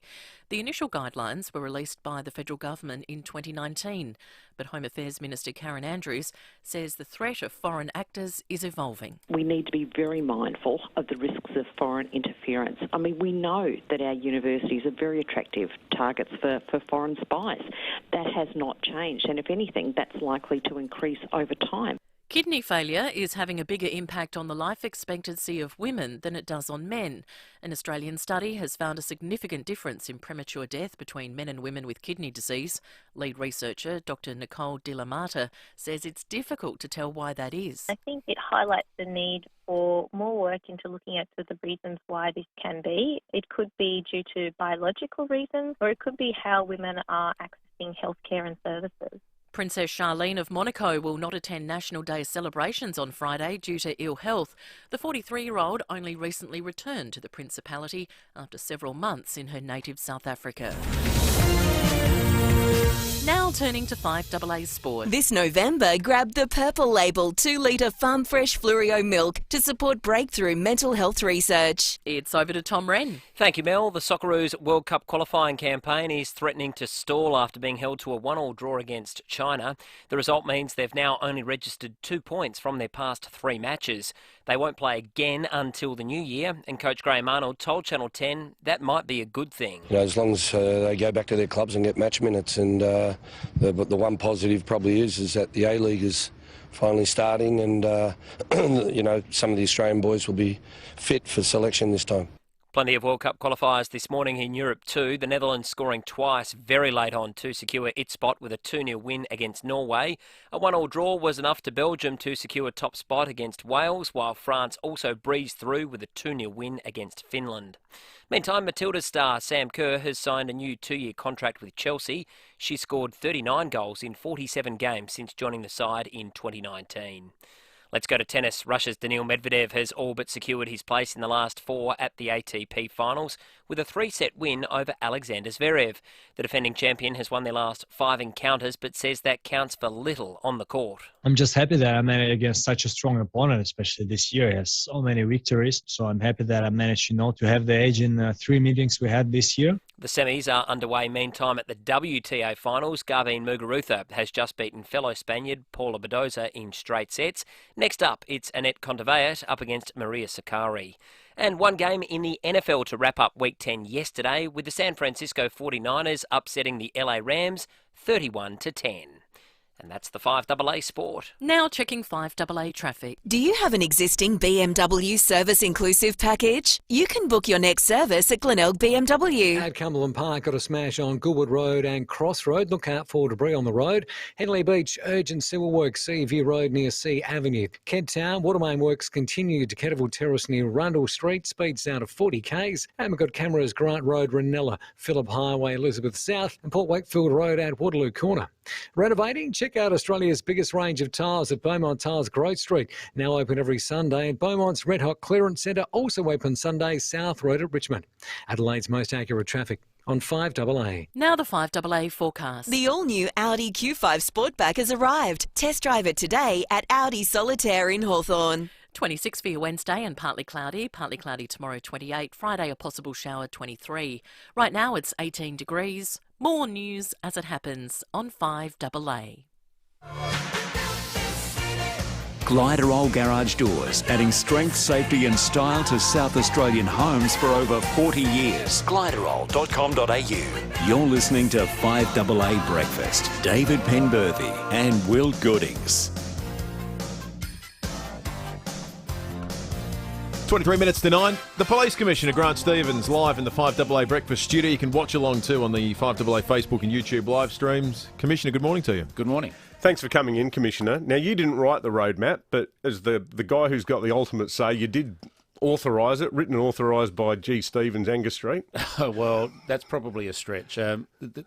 SA Health, just for a quick emergency management 101, SA Health are the control agency, so that type of thing is strictly within their remit. It didn't require a direction. This is the control agency advising the community how they're going to manage close contacts once we get past the 23rd of November. So they've produced this. I've been consulted and clearly had an opportunity to provide feedback, but this is their brief. In terms of keeping everyone in the tent, does it concern you, though, the extent of criticism over the complexity of it? Because we quite genuinely yesterday, and it formed the basis of a pretty robust interview that we did with the Premier, so many people who are trying to run businesses are saying, this is unfathomable. People were even saying, well, I don't even know if I'm going to keep QR coding, if it's going to land me in the put, all that sort of stuff. Yeah, look, I'm trying to take a balanced approach here, and when I first saw it, I had to spend a bit of time working through it to make sure I understood what the various scenarios were. But you got to remember we're dealing with a pandemic, a global pandemic, and the intent here is to minimise the pressure on the health system and try and keep businesses open as much as possible. So the first thing people can do is get vaccinated. That's a bit of it changes the scenarios you have to think about when you are possibly dealing with a COVID-19 exposure. So vaccination is the first thing you should be doing. But we need to take steps in the first instance, and this is between the 23rd of November and probably when we hit 90%. We have to have a different level of response than what we will have after 90%. We're stepping our way through the introduction of COVID-19 into our community. We don't know how it's going to go. We need to make sure that people who need medical assistance, not just for COVID, but for everything else, have access to that medical support. And we need to know that we are controlling the spread of COVID-19 through our community. So some people will have to quarantine. That is a reality of what we're facing. The goal is to stop businesses from having to close, and the Centre for Disease Control will work with businesses that have exposures in an effort to keep them open as much as possible. But if you have been exposed to COVID-19 and you are a close contact, you will have to quarantine. Now, if you're vaccinated, that's 7 days. If you're not vaccinated, it is 14 days. If you're wearing masks, if you're managing your work situation as much as possible, and I know that's it's not an easy thing for all businesses to do, you will minimise the likelihood of having to close. So I'd just ask people to wait until we get to the point where we're implementing this plan so they understand how it's going to work. It is complex, but it can't not be complex. And I suspect if we put out a half-page document that had 6 or 7 dot points on it, people would be critical of the fact that there wasn't enough information there to understand how it's going to apply. So we're sort of stuck in the middle a little bit. QR code compliance were to drop. How do you get that data in real time? We get it. We can access it daily, but I look at it weekly. So I think daily fluctuations aren't really a good indicator of behaviour. But we do see weekly fluctuations, and to be perfectly honest, I think we've seen a reduction probably of a couple of 100,000 QR check-ins a week over the last 4 or 5 weeks. Oh, really? So we're talking about what that means for us in terms of whether we need to do something to gently remind people of their obligations. But once again, is that a stuff this for a joke thing, do you think? Oh, look, I think it's complacency. Right? Yep. There's a strong sense within the community, and justifiably so, that we don't have COVID in South Australia. Well, here's a news flash: it's coming. So. We need to know that we can do the contact tracing. Now, people might say, I'm not going to QR code because if I QR code, I might get quarantined. Well, think about the alternative. If we lose control of COVID when it comes into South Australia, it won't be just the isolated business shutting down for a clean or staff being sent away for 7 days. We could be facing much harsher restrictions to slow down the spread of COVID. Now, you've got to remember, New South Wales and Victoria they're still operating at a 1 person per 2 square metre rule across all businesses. Now we're at 3 per 4 square metres, and we have relatively light caps in terms of gatherings. I don't want to see more restrictions coming into place so SA Health can get on top of widespread outbreaks in the South Australian community, so our health system doesn't get overwhelmed. And I don't want to see people dying from COVID-19. Well, just on that, can I put to you the sort of a common refrain we got yesterday on the text line? And this is a sort of an attitude that seems to be growing almost daily. There is a view among a lot of people now that will say things like, well, I'm double vaccinated. Everyone I care about is double vaccinated. The people who are at risk are those that have had ample time to do the right thing And the downside for me is I miss Christmas Day with my family and stuff that. That's why I won't be QR coding. What would you say directly to those people? Look, because they've done the right thing this whole time up to this point. They have. People who are double vaccinated can still contract COVID. You can suffer adverse side effects. Some of them can be quite long-lasting. The vaccination minimises the chance of that happening. But we have an obligation to the broader community. There are some people that are not as... that don't have the same level of access for a variety of reasons. We have an obligation to them, but I just remind people that our hospital system provides a range of services for a range of people with a range of illnesses and conditions. You don't want people suffering adverse health effects because our hospital system is overwhelmed by people who are not vaccinated. So this is a whole of community responsibility, and we all have to step up. We all have to do our bit. So I'm encouraging people to QR code in. I'm encouraging small businesses to simply ask the question of their patrons, have you checked in? And if you do have symptoms, go and get tested, because we know it's coming. We need to control its spread through the community so we don't overwhelm the system and we don't have too many people suffering adverse health effects. I get the sentiment that most of us have done the right thing, so let's just get on with it. But we are a community and we have to think as a community. From an internal management perspective, Commissioner, how are you going with the police who were vaccine or who still are vaccine hesitant or flat out just refusing to be vaccinated? Are the numbers as grave as they sounded like they were going to be in the initial stages? Well, the notifications that we've received from our staff indicate that we're at about 97% of the workforce are now vaccinated or have had their first dose, so double dose or first vax. So that leaves about 3%. And I think the number we're talking about is 189 staff in total, including our civilian staff, protective security officers and police, and about 150 odd of those are police officers. Now, it will be some time before we know how many of that 150 odd are committed to not having the vaccination and accessing leave without pay requirements going forward. Some of them will be on leave, some of them wouldn't have been in contact with the organisation for some time, extended leave, annual leave, whatever it might be, and some would still be making their decisions, utilising their personal leave while they make that decision. So I think the number will come down quite dramatically, but it will be some time before we know that final number of police officers and other staff who say, I'm not being vaccinated. The police unions came on here and argued there's sort of a matter of choice and issued sort of list of demands or requests to you about how this should all be managed, one of which is that they want you to find ways of redeploying these people who are refusing to do that. Is that something that you're going to do, or do you just think for them the sad reality is it's pink slip time? Generally speaking, no, we're not going to be making concessions or creating options or work plans for these individuals. There is a requirement across the board for police officers to be vaccinated and police staff, and that is because of the service we provide to the community, the critical nature of the service we provide, the implications of police staff not being able to go into healthcare settings and other vulnerable locations. So we're firm on our position on this, and we will work with individuals who apply for an exemption, and there may be some isolated cases where we will be able to manage the circumstances of an individual based on a particular situation. But generally speaking, the option for people who choose not to be vaccinated will be leave without pay after they've exhausted their personal leave entitlements. Got a question through from Bruce on the Telstra Storm at Barker text line that I think goes to some of the anxiety that people got when the SA Health Plan came out 48 hours ago, which was, border reopening. A lot of people thought, well, I'll be going to visit family over Christmas. And suddenly the complexity of it made people think, well, hang on, I'm not sure it's going to be as easy as I may well have hoped. Bruce asks, will I need to get permission to re-enter South Australia after visiting family in Sydney in early January? People like Bruce that are in that category that maybe thought that Christmas would be about being able to see family in some of these places that were hotspots. Is it as complex, or no? Is it? No, it's not. Bruce can visit family in Sydney and come home.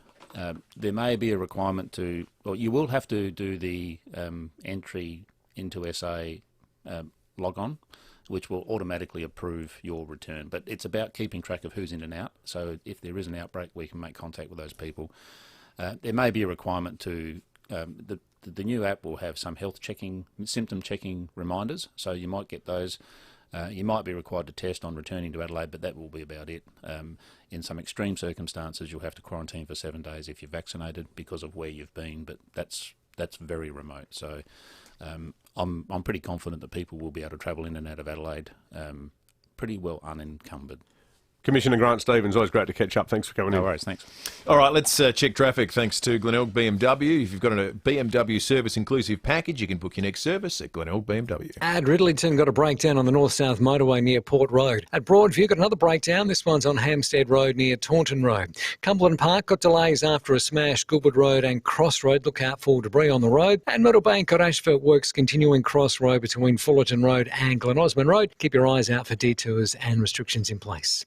Get summer ready with early Black Friday deals now on at Barbecues Galore with up to 30% off in-store and online. Barbecues Galore. Now you're cooking. Adelaide's most accurate traffic on 5AA. Hi ladies, Heather from Rehn Fashions. Last year in November we turned 50, but due to COVID lockdowns we didn't get to celebrate. This year it's our 51st birthday as a South Australian family business. So we are celebrating with some great birthday specials at reduced prices. Come in store, celebrate with us and score a bargain in the height of the season. Be spoilt for choice with our range of colours and styles. Rehn Fashions for mothers and daughters, 491 Portrush Road, Glenunga. You could easily be living the life, but you'll need to be quick. The 19th at West is selling premium 2, 3 and 4 bedroom architecturally designed homes from just $730K. Stunning homes with a stunning lifestyle. Explore West's green pathways, paddle on the iconic lake, swim at Grange Beach, or play around at the Grange Golf Club. Start building now and move in next year. Hurry, from $730K, they'll sell fast. Visit the19thwest.com.au. Now, well, you might have noticed yesterday when I was down in the car park, the very sexy, bright red Hyundai Tucson that I'm driving at the moment. Saw it just a red flash. Aaron and the rest of the guys there at Hyundai Nailsworth, absolutely fantastic car. Very quick pickup, goes like the clappers. Well, I shouldn't say that. The police commissioner might still be in the building. I have been doing it within the speed limit, but it's a wonderful car. And they're wonderful people at Hyundai Nailsworth. We talked the other day to Backpacks for SA Kids about their partnership and the great work that this fantastic dealership does. But look, their core business, of course, is selling excellent cars, and things really ramp up around this time of the year in terms of running your family, running the kids or the grandkids around, doing your Christmas shopping. And this is why Hyundai Nailsworth, I'd like to give you a bit of downtime, something you can really enjoy.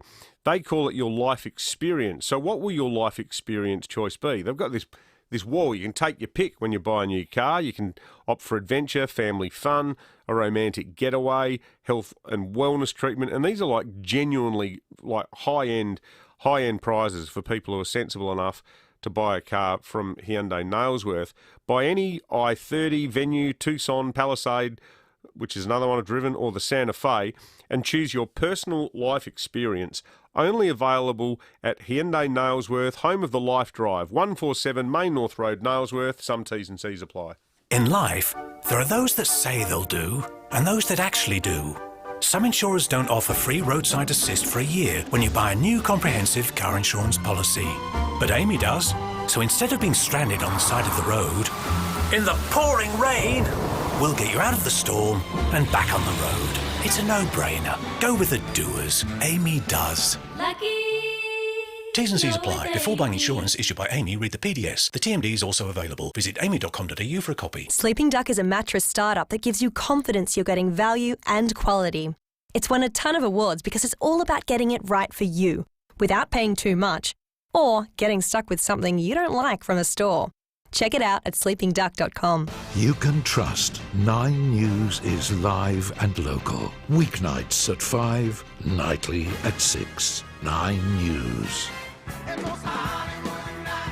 Gliderol Garage Doors, adding strength, safety and style to South Australian homes for over 40 years. Gliderol.com.au. You're listening to 5AA Breakfast. David Penberthy and Will Goodings. 8 to 9. Andrea's sent us a tweet, and it's a bit of our daily dose of good news. So as we need it in these chaotic times. Oh, yes.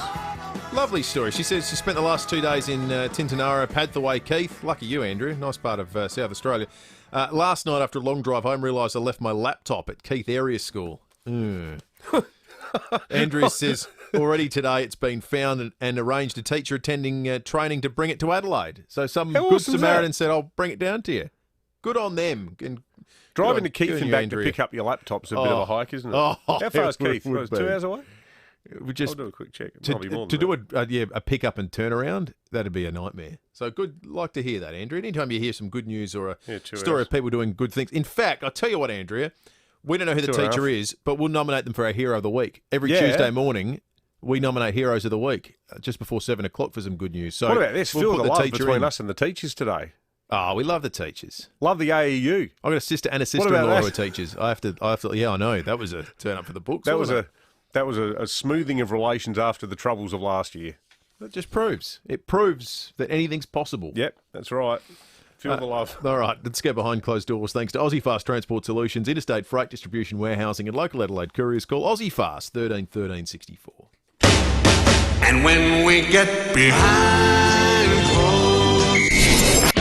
Adelaide's best breakfast program. David Penberthy and Will Goodings.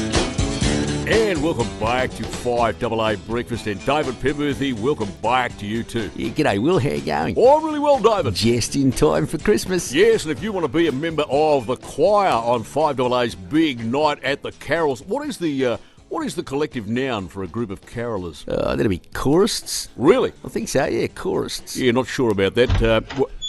Excuse me, sir. Yeah, what is it, Alfred? A call for you, sir, on the special telephone. All right, thanks, Alfred. You're welcome, sir. Hello? Is that you, Bat Pembo? It sure is, Commissioner. Oh, thank goodness, Bat Pembo. Why, what's wrong? We have a problem that's permeating our society. Oh, what's the problem? People are having trouble with collective nouns. Oh, Will and I were just talking about that. Yes, I know. Hello, boy wonder. Commissioner. We were trying to figure out what the collective noun for a group of carolers is. Yes, I know. I came up with chorists. Yes, I know. That'd be right, wouldn't it? No. All right. You were looking for a collective noun. Yeah, that's right. What you came up with was a plural. A plural? The collective noun for a group of carolers is a jingle. A jingle? A jingle of Christmas carolers, or just a choir. Oh, yeah. What would you say the collective noun is for a group of crows? That'd be crows. No, it would be a murder of crows. Oh, collective noun. What a breakthrough. The first thing one should know when coming up with a collective noun is... Yep. knowing what a collective noun is. All right. So the collective noun for a group of footballers would be... Footballers? No, a team. Oh, yeah. The collective noun for a group of dolphins is... Dolphins? a pod. Gosh, English is hard, isn't it? Well, what is the collective noun for a group of people who struggle with the English language? That'd be... A breakfast show of people who struggle Oh, with... shut up. I hope he wasn't listening earlier, Will, when things took an unusual conversational turn in the direction of foreign objects. Be right up.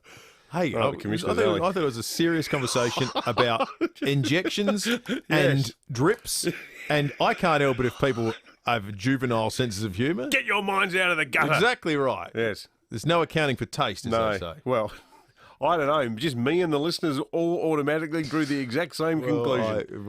I don't possibly know what you're talking We're about. going to play that audio on the last show of the year. Are we? I think so. I don't think so. Make every drive an experience with the Nissan X-Trail, featuring Apple CarPlay.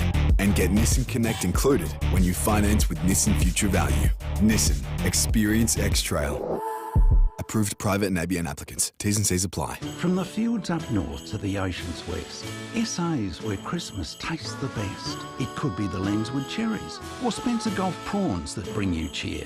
One thing's for sure, Christmas is bringing everyone home this year. Strawberries are in season. Our Barossa hams all smoked with care. It's a Foodland kind of Christmas, the kind that's made to share. Foodland, the mighty South Aussies, yeah! Now, if there's one thing my great mate Dave at Goodwood Quality Meats is known for, it's being fastidious. You can almost say that he's picky. And that is great news for customers because every bit of meat sold there at this wonderful place has earned its place on the table. Dave knows his farmers by name, and it's these relationships that ensure quality time after time. You'll find carefully selected free-range chooks, ducks, turkey, wonderful local seafood, alongside all your classics, beef, lamb and pork. Now, the small goods and their sensational award-winning sausages, try the pork truffle and provolone if you can, they're all made there and they've all been awarded prizes from all over the country and for good reason, and internationally too. It comes back to relentlessly high standards from livestock to the excellent staff. So with Christmas around the corner, now's the time to place your orders for barbecues, roasts and their excellent award-winning ham. The staff at Goodwood Quality Meats will make sure you're set for a feast to remember. For butchers with a passion for quality, visit Goodwood Quality Meats, 121 Goodwood Road, Goodwood. So you've got a will. That's good. But do you know where it is? Or when it was updated last? Have your circumstances changed? An old or poorly thought out will can leave problems for your family and those you love. And it can be expensive to sort out. Don't let that be your legacy. From the simplest to the most complex wills and estate plans, you can trust Donlan Lawyers to help carry out your wishes. Wills and estate planning? Visit donlanlawyers.com. Tyrrell Garage Doors, adding strength, safety and style to South Australian homes for over 40 years. Tyrrell.com.au. You're listening to 5AA Breakfast. David Penberthy and Will Goodings. 90 seconds away from 9 o'clock. Lots of terrific texts on the Telstra Storm Out Barker text line from people who are actually lauding the communication skills of the Police Commissioner, Grant Stevens. I actually had the same thought. They needed him on day one explaining what the plan was. Yeah. He always makes it seem much simpler. Brendan in Glenelg says, rational explanations. Thank you, Grant. Much better messaging and communication than other parties of the Transition Committee. But the matrix is still complicated for small business. Our small business is vaxxed. But when a hair client visits for more than 15 minutes and we're quarantined for 7 days, no income for 7 days. How many times is that going to happen to busy small businesses? Oh, thank you, Brendan. We're about to find out post-November 23. Interesting. I think actually one of his answers gave some insight into the thinking of the Transition Committee. Their view is still very confident, perhaps more confident than the general public, that we'll get to 90%. And clearly they see this as a 4-week interim measure, this complicated plan, where I think a lot of other people are looking at it as something that might be around longer, and that's what makes it feels more unmanageable. Yes. Because in the short term, though, the smaller the business, the more alarmed they are by the sort of bright and breezy suggestion from SA Health that, look, hey, it's only 7 days. Yeah, could be 14. Yeah, or 7 days with no money, no income. Yeah, exactly. Good luck with that. But look, I think this is the thing, and part of it too is everyone in politics, and the Premier and other premiers, opposition leaders, the incumbents have all got a vested interest in talking about how great they are. Everything's world beating this and fantastic that, and how lucky we are. And the other mob, want to make it sound as bad as possible. The good thing about him, though, the Commissioner, is he's not up for re-election. Well, actually, technically, he kind of is, because he's 4 more years. But it's just, look, okay, this is what we know, and, you're not getting the There's chest no rah-rah. puffing. Yeah, that's right. Leon Biner is coming up, and we will catch you tomorrow morning from 6.